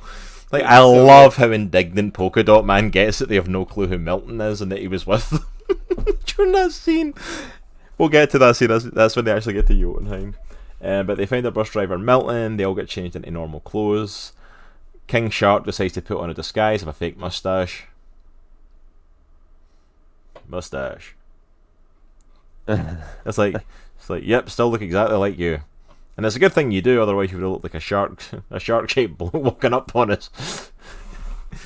But they all head in there. I love it. We get a bit of backstory as well to Ratcatcher and her dad. He was the one that created the things to control rats, and had a bit of a drug problem, so they grew up on the streets, grew up starving. Massive shout out, by the way, to Taika Waititi, playing the original Ratcatcher, playing Ratcatcher 2's dad. Yeah. Always amazing. I love it when he shows up and stuff. Again, phenomenal. He's an amazing director, amazing movie maker, but amazing actor. So I know James Gunn was originally trying to get Taika to do a role in the movie. Do you remember who it was at first? He couldn't do it. He had like a conflict or something like that. So then he fit him in for the original Ratcatcher. But do you remember who he was supposed to be playing? I'm not sure, to be honest. Yeah. Maybe I would be Google and look it up, but I'm not sure off the top of my head. But he did amazing as Ratcatcher, and we even get a really emotional scene later when she's flashing back and why he makes the stuff and why he works with rats. It's like so good. So good at that scene. Like Taika Waititi, massive shout out to him. But we get her backstory. We also get the backstory then as Nitro had talked about with Bloodsport and his dad like locking him in the crate with a bunch of hungry rats for 24 hours, and that's why he hates rats now. So they head on, go to the gentleman's club. Oh, we jumped to the camp scene actually. I forgot about the camp scene. Just to quickly mention, because we already kind of mentioned a little bit about, you know, Peacemaker's tighty whities being shown off. Dude, that was hilarious. But yeah, the whole thing of like King Shark tries to eat Ratcatcher and she's sleeping through the whole thing. And literally, like, King Shark cannot be hurt. He's pretty much a demigod, Nanawe. Yeah, like, he gets shot, and they just bounce off. Like, yeah, Bloodsport unloads on him everything he's got, and it's like, it eventually just gets him to sit down. Yeah. And they decide to become friends in the hopes that he won't eat them. Like, make sure they're official friends. But yeah, so they make it to the Gentleman's Club. Which I do appreciate the fact that, like, we go to this gentleman's club and it's an R-rated movie and they're pretty tame on the nudity. Yeah, like agreed. It's literally a blink and you miss it, which I really appreciate. Yeah, because I honestly expected them to walk into that club and it literally to be just like boobs everywhere. To be completely honest, so I'm completely thankful that it's not, and they weren't gratuitous with it and they didn't go all over that. Agreed. Oh yeah, we'll get to those ads. Don't worry. The fish that attacked King Shark. So they get to the club, and I'm going to say this right now. This first part of them being in this club is a better version of the bar scene from 2016 Suicide Squad. You think so? The 2016 one where they try to have we're all downtrodden and we're all going to have a drink and do the all coming together scene. Mm-hmm. In that movie, I'm not going to lie, it felt so forced. Yeah. I felt like we had to shoehorn this in. Whereas this felt like a bunch of people who had kind of gotten to know each other, had kind of like evened out with each other, even got to see friendships such as Bloodsport and Rick Flag. They're good friends from before, and stuff like that, and got to see them just drinking, having a laugh. Like they ordered, Peacemaker orders them drinks. We even ordered a drink for Sebastian the Rat. Yeah. They get to have a laugh, like Polka Dot Man trying to take a drink and it kind of almost killing him. We get to see Peacemaker and Ratcatcher out on the dance floor. Peacemaker's moves are hysterical. Dude. And Polka Dot Man on the dance floor is amazing. He is surrounded by hot women. And then it flashes to his point of view, and every single one of them looks like his mom in his mind.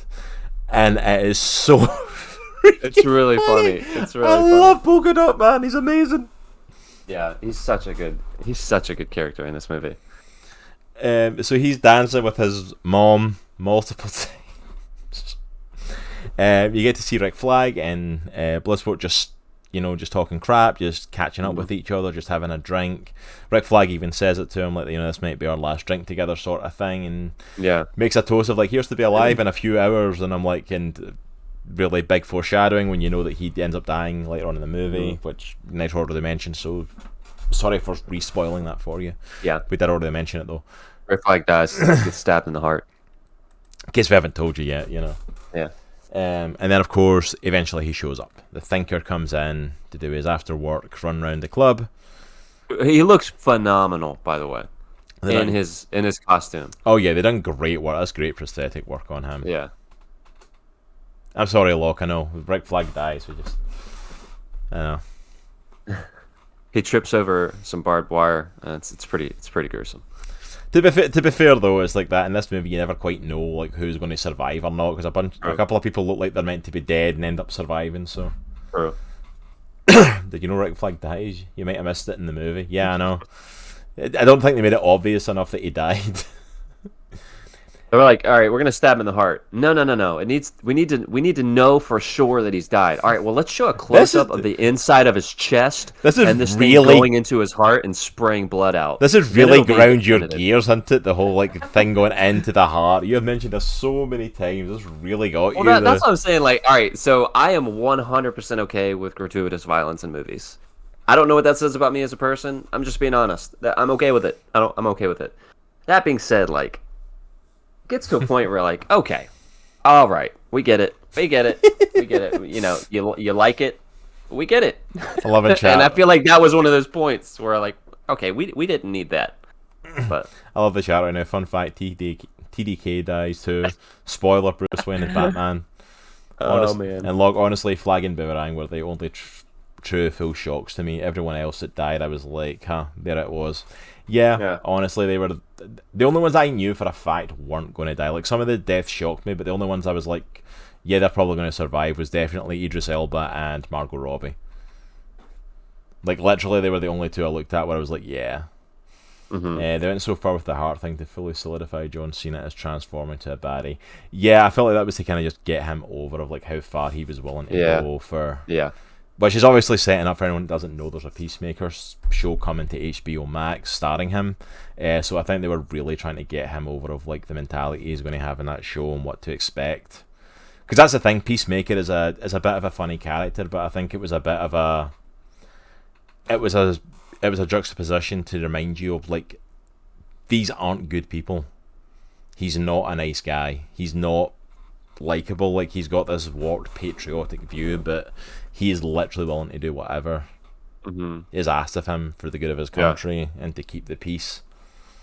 It's like it's but yeah, so back to our strip club. The things you're going to hear often on this show. Back to our strip club. So yeah, they pretty much jump straight into it. Like, I mean, like, Bloodsport goes right up, Gunn, and they say, like, okay, you're coming with us, like, pretty much off the bat. While they're doing that, though, like, the military show up. Oh, that's why they show up. I'm completely forgetting the other B story for this little bit. Harley Quinn's own side story. There's a Harley Quinn movie in the middle of this Suicide Squad movie for a little bit. So yeah, Harley Quinn basically gets the javelin off of Javelin and gets taken captive and imprisoned by the guards that are there.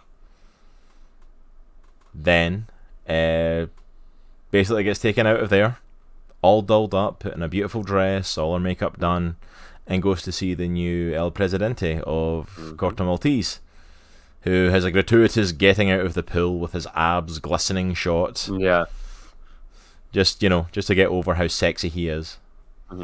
And basically starts to woo Harley Quinn and how much he loves her rebellious attitude against the oppressive American government and all this stuff. They have this big, massive, like... They make it look like this big, massive love affair as if this is going on forever. And it's like less than a day. Like, it's like it's been hours, all this stuff happens. The two of them end up doing all this stuff together, talking about, like, you end up sleeping together, he proposes and all this stuff. And then I love the fact he ends up telling her about Jotunheim. Yeah. And all the men, women, and children that are sent there. Yeah, dude. This scene was... I mean, I thought it was hilarious, but I don't know if it was supposed to be hilarious. I think it was meant to be, and I love it because it's totally Harley Quinn, though. Like, this is... like, I don't feel like the first Suicide Squad movie properly captured her. And Birds of Prey, they kind of did it a little better, but the movie's so awful, how do you tell? Well, in this film, I was like, right around this part of the movie, I was like, dude, this doesn't feel like Harley Quinn. She seems like a normal person, and then this happened, and I was like, oh, there she is. Got it. She 100% shoots him, not in the head, not in the heart, but shoots him in the gut. Yeah. So this guy has to, like, drag himself across the floor, bleeding out, while she gives a freaking monologue about how she's got horrible taste in men, and because of all the stuff from her previous relationship, obviously being the Joker, she was going to look out for any red flags, to show her that this is a wrong choice, and killing kids is just a red flag. And this guy is like in agony, bleeding out. And it's so funnily done. And she just like rants at this guy, and she's like, "Why do you do?" It's like, "Why don't you just leave, Harley?" And I'd be like, "Why are you shouting at me?" And have this whole conversation while this guy's just dying. And it's like, okay. And then of course she gets locked up by his like second in command, who becomes the new president. Hold on, I've got some chat going here. Yeah. Oh really? Ratcatcher 2 was meant to die. Yeah, I'd like. Don't get me wrong. I hate that Polka Dot Man dies. Pokemon. Polka Dot Pokemon Man. I hate that Polka Dot Man dies at the end. He's because probably one of my favorite characters, if not my favorite. Yeah. But I can't see Ratcatcher 2 dying. That had just been really sad. Mm-hmm. I mean, I honestly thought Bloodshot was gonna die. Honestly. Oh yeah, Bloodsport. Yeah, Bloodsport. That's it. I don't know why I keep messing it up. Yeah, I've done that as well. Don't worry. Phrases you hear quite frequently in Comics and Cross. Now back to the strip club. LOL. I was this close to clipping that. I was totally. But I was like, that's probably not a good idea. PC gone mad. Like I was totally body double for El Presidente in that scene. Oh yeah, absolutely, man. Killing kids a red flag. Absolutely. They actually captured the version of Harley Quinn, one from the side runs. Yeah, I think they've done a great job capturing Harley Quinn in this. It's definitely felt like her. 2016. I mean, yeah, absolutely. And they actually blame Anakin Skywalker for killing kids. Always. So the fact that Harley killed lots of kids at one time in one of the Batman comics. Absolutely. Did she really? At the very least, she was probably, assisted with it thanks to the Joker. But in this version of in this timeline, she didn't. In this version of Harley Quinn didn't kill kids. So she ends up getting imprisoned, and his second in command takes over, and she ends up trying to escape. She gets chained up, and she's getting electrocuted by one of the guys. And apparently did this stunt herself, the whole getting out of the padlock in this. Apparently she actually did this, which is very impressive. Extremely impressive. She basically fakes being unconscious, chokes out the guy with her legs, snaps his neck, and then walks her feet along him to get the key, lifts herself upside down to unlock it with her feet, and then starts to bust out of that place. While she's doing all of this with her other team, basically they send people to go and see if there's any other Americans because of what she's done, killing the president. So they invade the strip club. So Thinker gets given to Ratcatcher 2 and Polka Dot Man and stuff, while Bloodsport, Peacemaker, and Flag all basically take on the guards and get captured and get imprisoned in what is probably one of the coolest scenes ever of the three of them in the back of this truck. Bloodsport asks for a cigarette and then starts telling them about the Death Punch or the Death Touch or something like that. Dude, and so the different funny. names for it, and this one touch that can kill someone. And they're like, yeah, but you have to be so precise with it, nobody can be accurate with it. And he's like, yeah, that's what they say. Who? Amateurs. And they go on one, and all three of them smack these guys and kill them all in one shot. And it was such an awesome scene.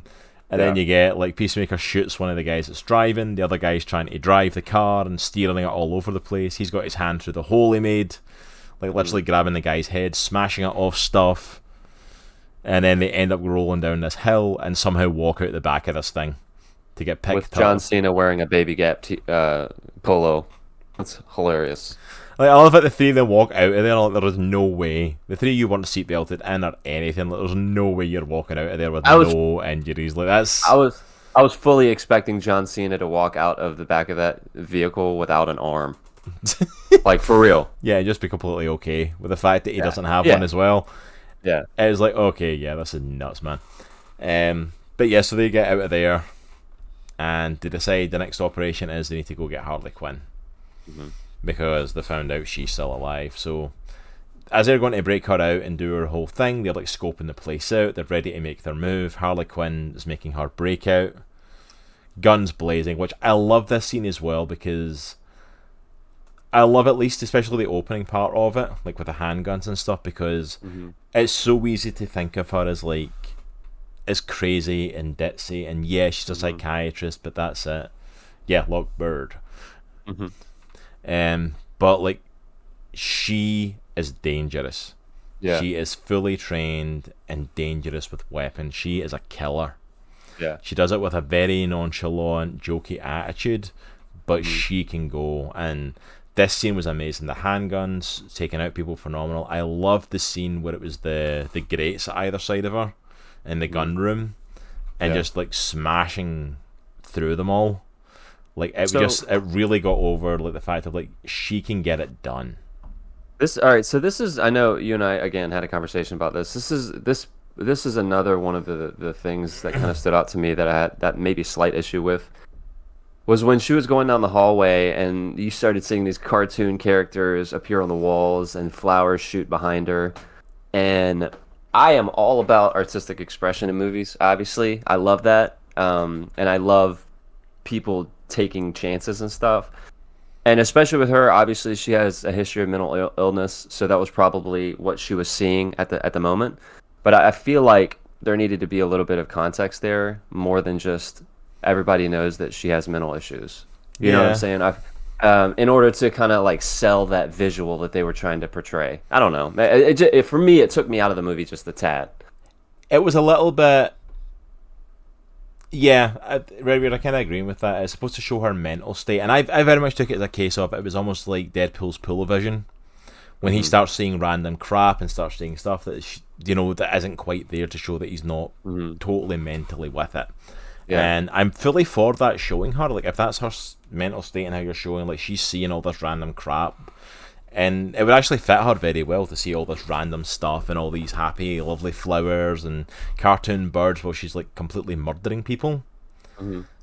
The problem is kind of like you, of like that.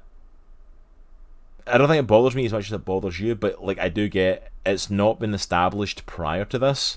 Yeah. That this is something that happens, and it's not ever brought up again. So it just feels like a random scene. Well, and I get why they were doing it, right? I understand why they were doing it. But they have never alluded to anything like that in any other movie with her in it, and they didn't do it after that. Not in Birds of Prey, and not in any other point in this movie. There's no context for, and I know I'm super nitpicking. I'm sorry, but that's what we do. There's no context given for that, and I think that's why it kind of took me out a little bit. Yeah. Oh no, we're super paying attention to it, Red. Yeah. But it's not like we're not paying attention to the scene and what they're trying to do with it. I completely understand. Again, it feels like it's completely out of nowhere. If that's what you're trying to do and show her mental state and all that sort of stuff, it's like.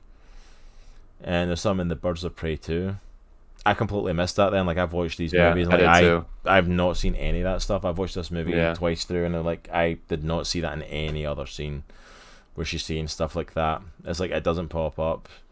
By all means, check it in our Discord or whatever if there's clips or anything of it. But I didn't see anything else, and it took me completely. I missed it too, so out of it, and it's like it just felt really random and really. But to be fair, I thought Birds of Prey was an awful movie. So. Oh, it is. It is an awful movie. So we get them basically looking to take everyone out. The rats are checking out the floor via rat catcher. We've got Peacekeeper with his gun trained on the poor secretary that's working on the third floor. We've got King Shark watching his great nemesis, Bird. I love that that's Sylvester Stallone. I mean, can he get a shout out? That was awesome. It's like, you're welcome to be wrong, Nitro. It's like, no, we are not wrong, Red. That is an awful movie. Yeah. I'll die. I will die on that hill, to quote Locke. Birds of Prey is not a good movie. It is badly done. Even the Harley Quinn stuff in that is not the best. It's like this does the Harley Quinn stuff way better, you know. But yeah, so they go to start scaling the building. Bloodsport gets a little bit up it, and Harley, who was about to take a taxi away, sees them and walks up to them. And they basically tell her, like, yeah, we were about to break you out, and she gets so emotional. It's so funny. They're like, you're going to come and save me? It's like, well, I can go back up there, and it's like, Bloodsport's like, don't be patronising. He starts slowly coming back down. Yeah, the hyena was cool in Birds of Prey ads. That's about it. Bruce. But yeah, so we then head off into to our basically big third act as we head to Jotunheim, where Thinker has to drive them in, get them past the guards. As they get up to Jotunheim, it starts to rain, so we get that really stylized shot of the rain with like the shine off of it, creating this like white glow that they use for cover. For my photography friends, they just said, how much exposure do you want in the shot? And James Gunn went, yes. Yeah, when how much exposure do you want? All the exposure. All of it. It went all exposure. They start taking out the guys, make their way inside. I love them using Thinker to get in. They're smashing his face off the eye scanner. He's like, hey, I forgot what he said. But yeah, so it's like that. So they get in there, close the blast doors. They smash the thing, close the blast doors on the inside using his code, and then they split off. So Rick Flag and Ratcatcher 2 go with Thinker, to go and look at actual Project Starfish, while the rest of them all go to plant explosives. And it was really cool watching this scene back, because watching this scene back when you know what's going to happen, like with Peacemaker, when you know the turn he's going to make, you actually start to see little things. Mm-hmm. Like you see him like saying like he's going to go with them because he doesn't trust the Thinker, and then also as well like the fact of like he's helping plant bombs, and we get that scene with him and King Shark. And King Shark makes like the plastic explosive that looks like him. And when he starts pushing it against the wall, he turns round and he's just gone. Yeah. And it looks like just a scene like that. Oh well, he's just left King Shark, but you realise the next scene we see him in is up at Starro. Yeah. So like you get to see like little things like that kind of setting up. I do love how King Shark just kind of wanders. I think that's freaking hilarious. Because he does it a couple times in the movie. He just kind of wanders off. He wanders off, and it's like. Then also as well, there's bits where he just sits still. Like I love it back when they did like did it at the strip club, and it's like he's in the back of the van just sitting. Yeah. Yeah. Just sitting, chilling. I was like, okay.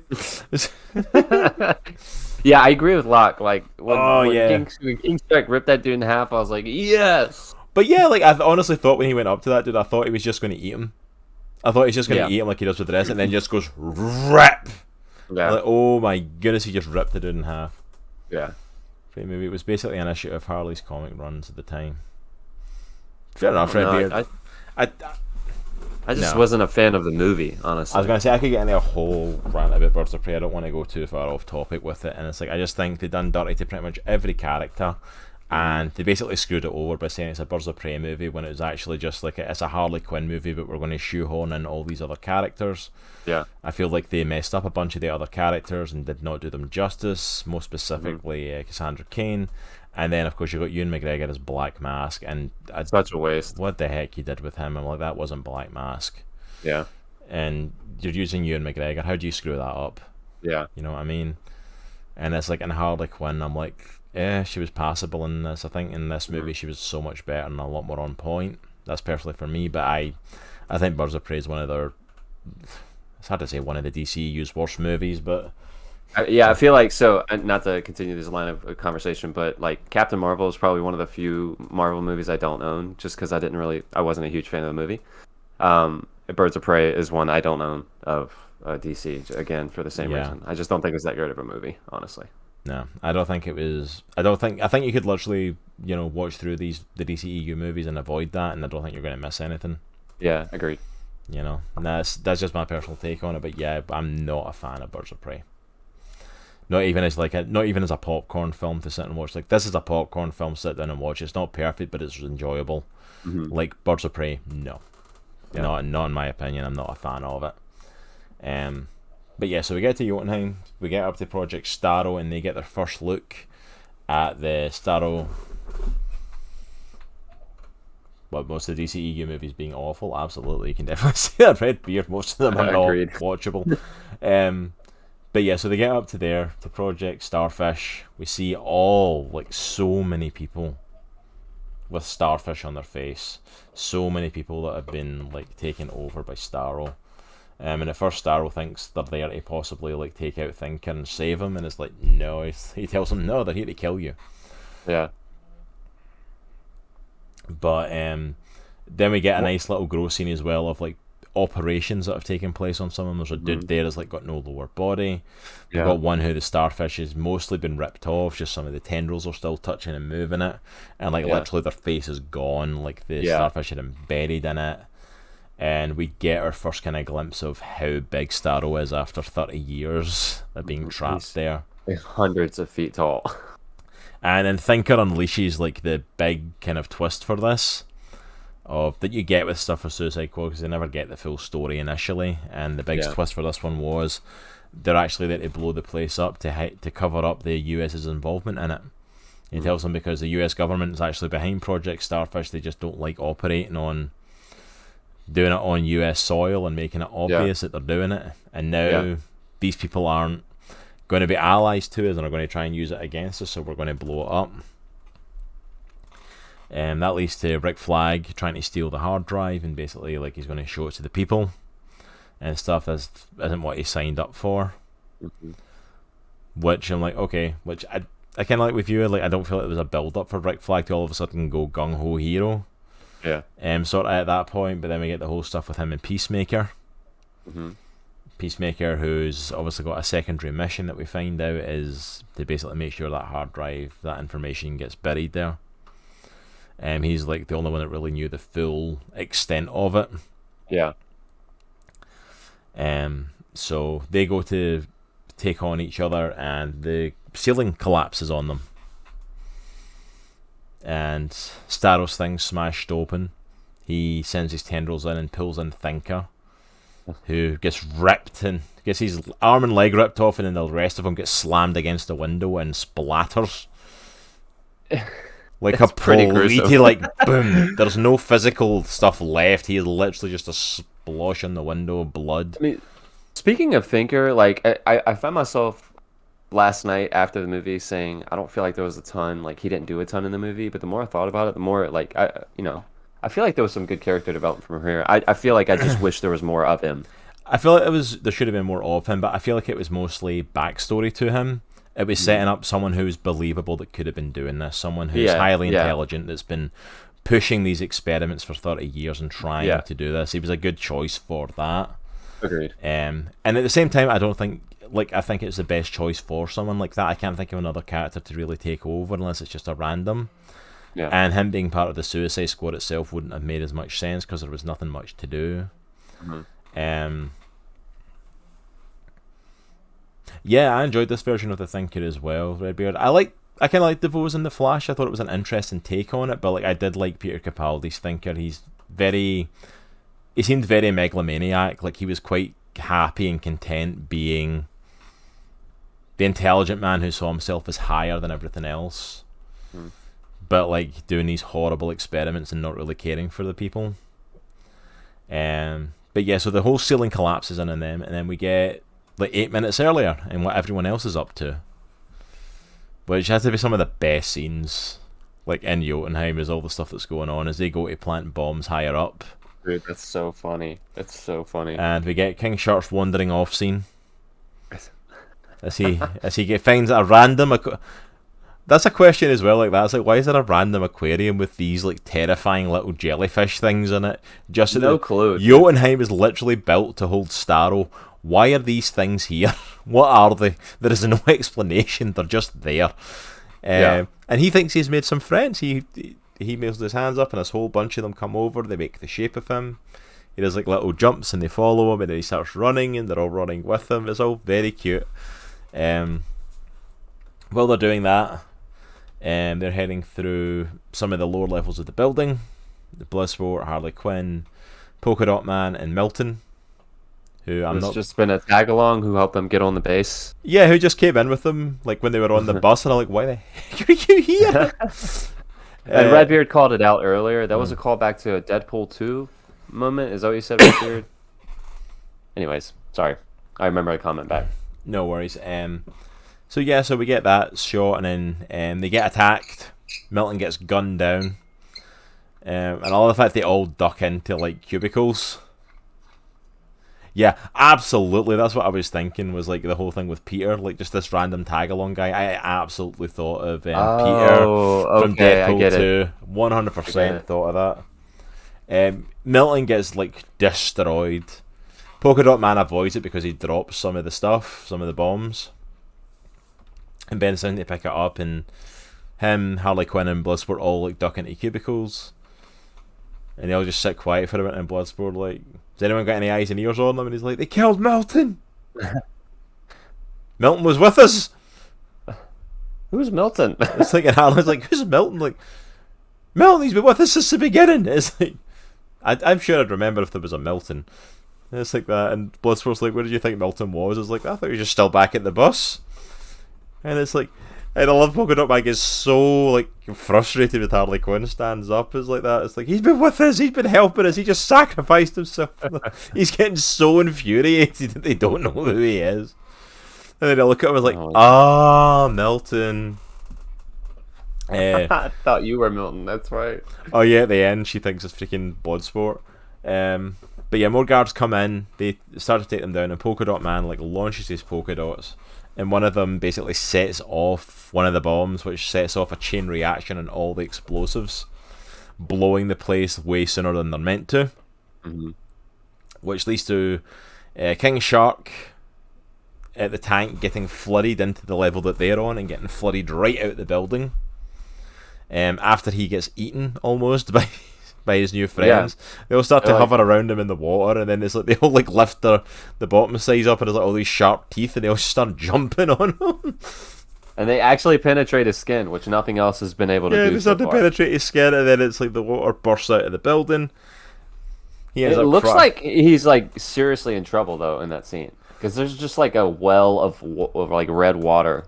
Well, yeah, because it looks like he's getting attacked. It looks like it's breaking through his skin, and then he falls from the building to the ground. All these things die because they're out of water, and then he's just lying down there and just takes this non-stop barrage of bullets. Yeah, and then gets up. That army is out there trying to corner the Suicide Squad. Yeah, they all came to the outside. That's why they blocked off the building. So they all start opening fire on him. To which point he just stands up and annihilates them.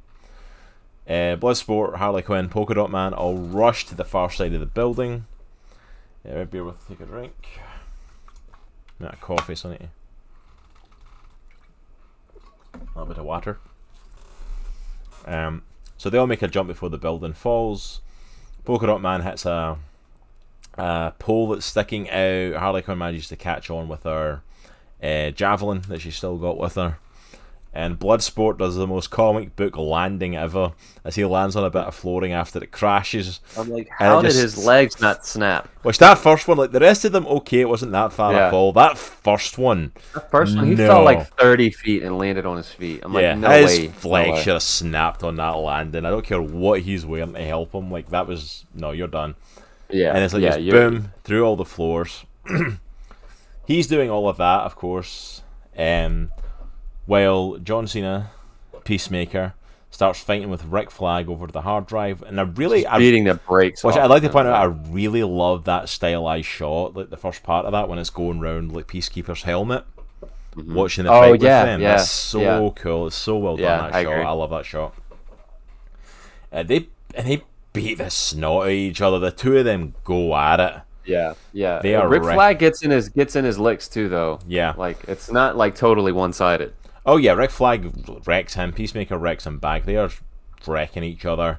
While this happens after Starro tried to reach through that area to get to Ratcatcher, and she's crawled through a little hole following Sebastian. But they beat each other, and eventually, he has a pipe that he's choking Peacemaker out with, and then Peacemaker grabs a bit of, I don't know, was it toilet? A piece of tile? Yeah, like a tile or something like that, because they're in the bathroom area, and it's like they've smashed it up, and he just stabs him in the heart, goes right in, kills him. When he throws Rick Flag off, he gets up and turns around, and Ratcatcher 2 is like staring at him. Yeah. And she then grabs the hard drive and runs. He goes after her. And she goes through an area that's been destroyed pretty much and falls right at the edge of the cliff, and he pulls out his gun on her. And she's like, why don't you just destroy it? Why do you need to kill me? It's like, because I'm thorough. Yeah. That was chilling when he said that, though. And it's like dang. And see, I love that, though, because we're really playing in the fact of that, this guy, there's some comedic stuff he says that can seem over the top, but no, he is bad. He is I think they do a really good job, and maybe it's just me, I might be reading too much into it, but there's some subtext to that, him saying that he might not 100% believe in what he's doing. Yes, I think in some scenes. I think that is part of it, though. The fact he says this stuff, it's maybe also that he's convincing himself, but at the same time, it's also he's willing to go above and beyond. Even if I disagree with it, no, this has to be done. Well, because even when he's obviously murdering Rick Flag, you can see it on his face. He's like, I probably shouldn't be doing this. Yeah, it's like I don't feel comfortable doing this. Yeah, he'd really rather not do it. And he even kind of hints at that when he tells him just to hand it over. He doesn't want to kill him. It's like, I'd rather you just handed it over and we just destroyed it. And we just move on. This is what has to be done. It's not necessarily what I want to do. Yeah. But as he's standing over Ratcatcher, Bloodsport makes his final landing after his 53 floors that he's fallen on, and stares him down, and he sees him like over Ratcatcher. So he of course pulls out his itty bitty gun. Peacemaker holds up his massive gun, shoots, and we get a call back to the whole smaller bullets line when Bloodsport's bullet literally pierces and blows up that bullet, like eradicates it, and then shoots through Peacemaker's neck. And he's like, it's like, how?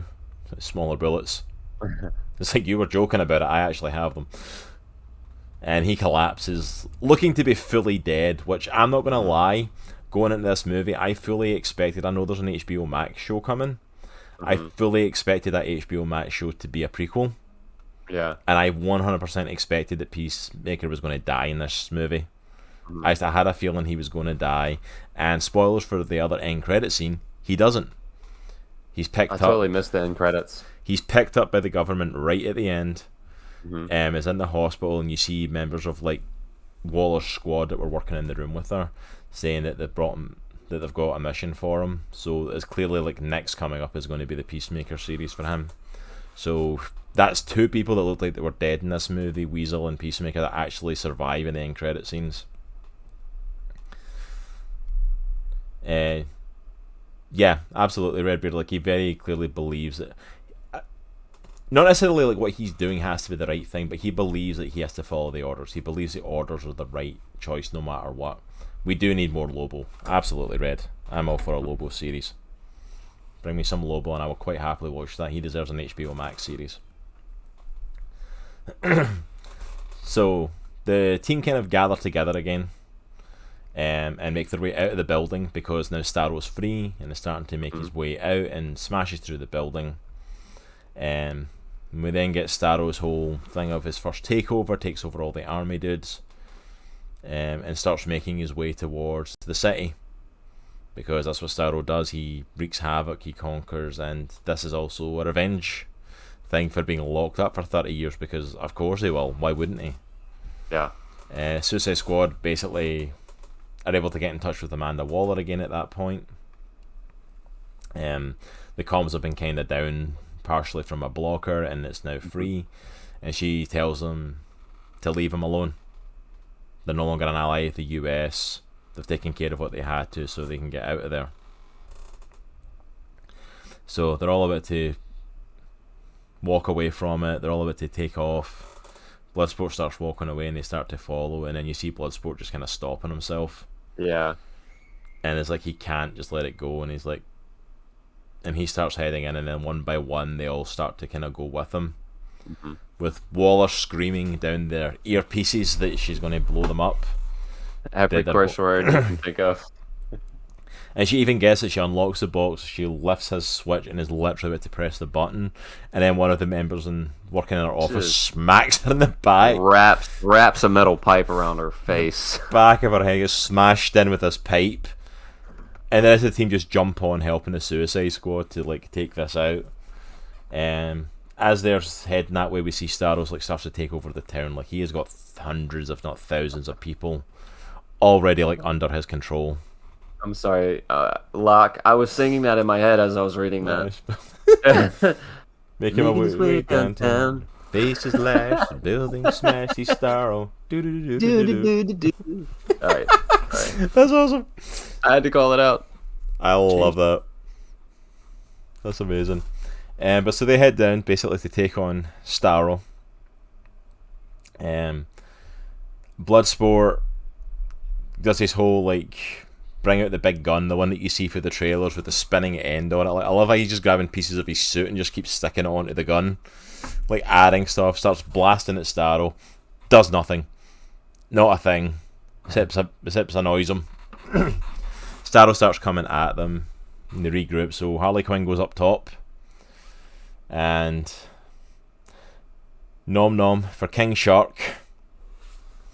So he jumps and tries to like chew on him, and then he tells Abner, Polka Dot Man, that it's his mom. And he unleashes his polka dots and like almost cuts through one of his arms. Is it arms? Yeah. Starfish have. which he sees it as like Tentacles, ripping maybe? through his mom's like leg, Yeah. and he's so proud of himself. I'm a superhero. I'm a superhero. I'm a mother effing soup smash. As one of the tentacles just squishes him. Yeah, I was bummed about I that, dude. was so upset that he died. I loved Polka Dot Man. He was such a good character. I wanted him to survive so much. He was so bat crap crazy, but they made it so believable, like him as a character, like his powers and stuff like that. It was so I really enjoyable. liked I thought he was so well done. Mm-hmm. But then Starro Agreed. starts to fight back, so he takes out the roof that Harley Quinn's on. He launches King Shark into a building. We see all like the drones of Starro starting to come in, and I'm not gonna lie, it's such a cool scene. Just watching freaking like Bloodsport go off just for like 2 minutes straight. Yeah, that Just was like really shooting and pulling out swords and pulling out other guns and pulling out flamethrowers and just like going off on these guys. And I'm like, yeah, like 100%. Like you want to compare like Will Smith's Deadshot to Idris Elba's Bloodsport? I'm like, Bloodsport. Yeah. Bloodsport is a nothing character. He is like a Z-list character. He's not a known character in the least. And you made me a fan because of the way that you wrote him and cast Idris Elba as him. Oh yeah, absolutely, Redbeard. That was an amazing ending for him to go out for Polka Dot Man, though. Like getting to do some real damage and basically be a superhero. Like his mom always wanted him to be, and I'm guessing probably deep down he always wanted to be as well. And it's just a sucked that he had to go out though. But it made more sense. Like if we talked earlier, like between him and Ratcatcher, like it made more sense for Polka Dot Man to go. A Ratcatcher going out would have been no. I don't think that would have went over well at all, especially with the connection we had in Bloodsport. All right, so one of the things that I didn't, I'm reading not Deadshot, good grief, Bloodsport's wiki, and one thing that I wasn't quite following was how his weapons were working in the movie, because it seemed really weird to me how his weapon just kind of formed, almost like Iron Man's armor in Endgame. Yeah. But apparently he can teleport material to make a weapon with that device on his gun. He can instantly teleport stuff to build a bigger weapon, which I did not know. That makes sense then. Yeah. Oh yeah, we never even got into that lock about the reason he was in prison in the first place was they put Superman in the ICU with a kryptonite bullet. Yeah. And I'm like, that's one way to make him legit. The man put Superman in the ICU, and I'm like, yeah, he should have been taken a lot more freaking seriously. Yeah. It's like that's like this guy took out Superman. I'm like, yes, absolutely. But I love that then Ratcatcher comes in clutch at the end, calling all the rats with the whole line of like, that's not your city, it's not our city, it's their city. And then all the rats absolutely mob him, like thousands, if not millions of rats, just pour out onto him. She's a little bit of an ass because she's lets him run over Bloodsport while he's like curled up. At least she's hugging him, she's showing him physical She's touch. trying to show him like compassion, and I'm like, you could literally make them run round him. I'm sorry, I'm not going to let that go. Like, that is true. That is true. You can control rats, you can make them run round him. They all start to overrun Starro, start to like get him. While he's distracted, Harley comes back into play, knowing exactly what she's meant to do with the javelin, runs, jumps off the rooftops, and pierces her way into Starro's eye. That's such a cool scene, man. I'm such like, a cool scene. See, when you think about what she actually did, is like it kind of makes my skin crawl. It's like, oh, yeah. In the eye. Yeah. Oh. Yeah. And then to make it worse, all the rats start pouring in, and you get this really artsy, stylized scene of like this underwater shot of Harley Quinn just floating with all these rats floating by her, and it's like it's really pretty, all the blues and all this, and the light coming in through his eye, until you stop and think about she is inside his eye, full of rats who have swam their way in and are now chewing their way through the back of his eye into his body and eating him alive. Yeah. I'm like, and the water's all starting to turn red. It's absolutely amazingly beautiful and artistic while being horrifyingly gross and graphic at the same time. It is something that I think James Gunn cool does scene. well. Yeah, it's such a cool scene, and it's a really cool, unique way to dispatch Starro. Yeah, it was such a good job, and that obviously takes him out. And when he goes down, all the drones go down and stuff. It was so well done. Mm. Absolutely phenomenal choice for a villain for this movie, and a really realistic way that he's taken out as well. Like, it makes sense to take him out this way. Like, it was a good choice. It wasn't like a too over the top or anything. But yeah, so he gets taken out, and Bloodsport makes the deal with Waller, like that this stuff, all the information they've got on Project Starfish is on a secure drive, so we're going to go our own ways. You're not going to set off the bombs, you're not going to bring us back to prison, you're going to let the rest of us go free, and we're going to take off out of here, and as long as nothing happens to any of us, that information will stay safe and secure. So you get, like, King Shark shows up again. He's managed to pull himself out of the building, and Ratcatcher goes to see him, and you get this nice moment as well with Harley Quinn and Bloodsport. They're just talking, because she kind of gives him a look, like, and he's like, well, it's like, look, I know Flag wanted to give this stuff away, but we just saved the whole country. Yeah. Like, we can't have everything. And she's like, Rick Flag was my friend, and he's like, well, he was mine too. And it's a really nice, sweet little bonding moment. Agreed. Like, both, because they were both friends with Rick Flag, they both knew him well. And then there's that great moment of like that. It's like, I could be your friend Milton. Not my name. Wait, we just had this conversation. We just had a 3-hour conversation talking about how it was your name. No, we didn't. It's like, I love it though, because there's elements of humor in it like that, and it's like, it does have humorous elements, but at the same time it's not overly comedic. Which I think works for it, because, like, I've said this to you, like, for me, like, Suicide Squad should play like a version of Guardians of the Galaxy. It should be an R-rated Guardians of the Galaxy. It should be humorous, it should be jokey, with also graphic and horrific stuff that you don't quite know whether to be horrified at or to laugh at. And James Gunn has got the perfect tone for this movie. This is what he does well, and he proved that with Guardians. And I would agree. I think he's definitely the right person for this. And I think it came across, because this is never going to be high art. This is never going to be Oscar-worthy storytelling. This is never going to be Zack Snyder's Justice League level. It's not meant to be. This is meant to be a popcorn action movie, a good story to keep it together, but it's meant to be a fun action film.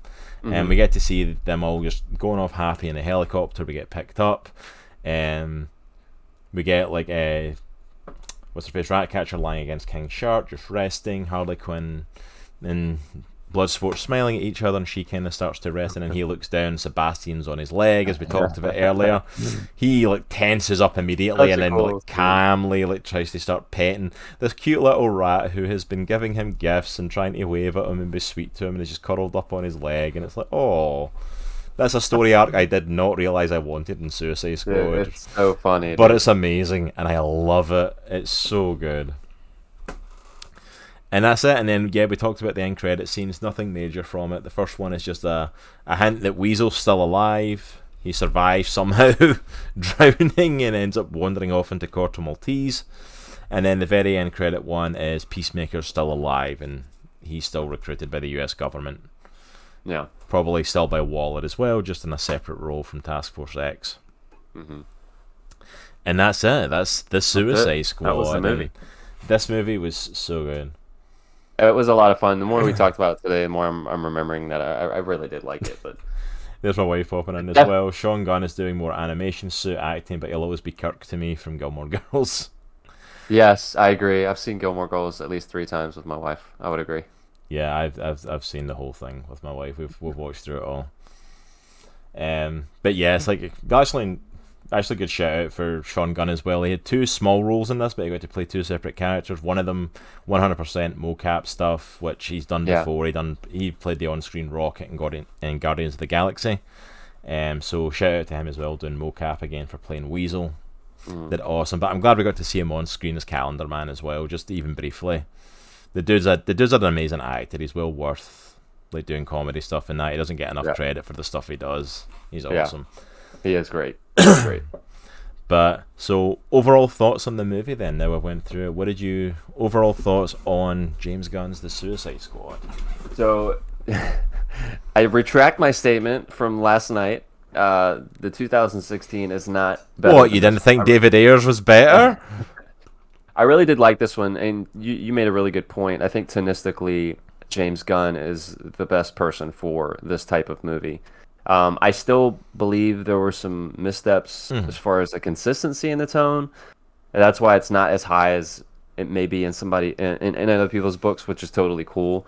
I don't think, like, as far as DCEU ranking, it's definitely not my top movie, but it's up in the top. Yeah. I think Man of Steel and I think the Snyder Cut for me are top two. And maybe this one is right under that with Shazam somewhere in there. So Yeah, 100%. That definitely ranks high in my movies. I don't think it's my top DCEU movie, but it's definitely up there.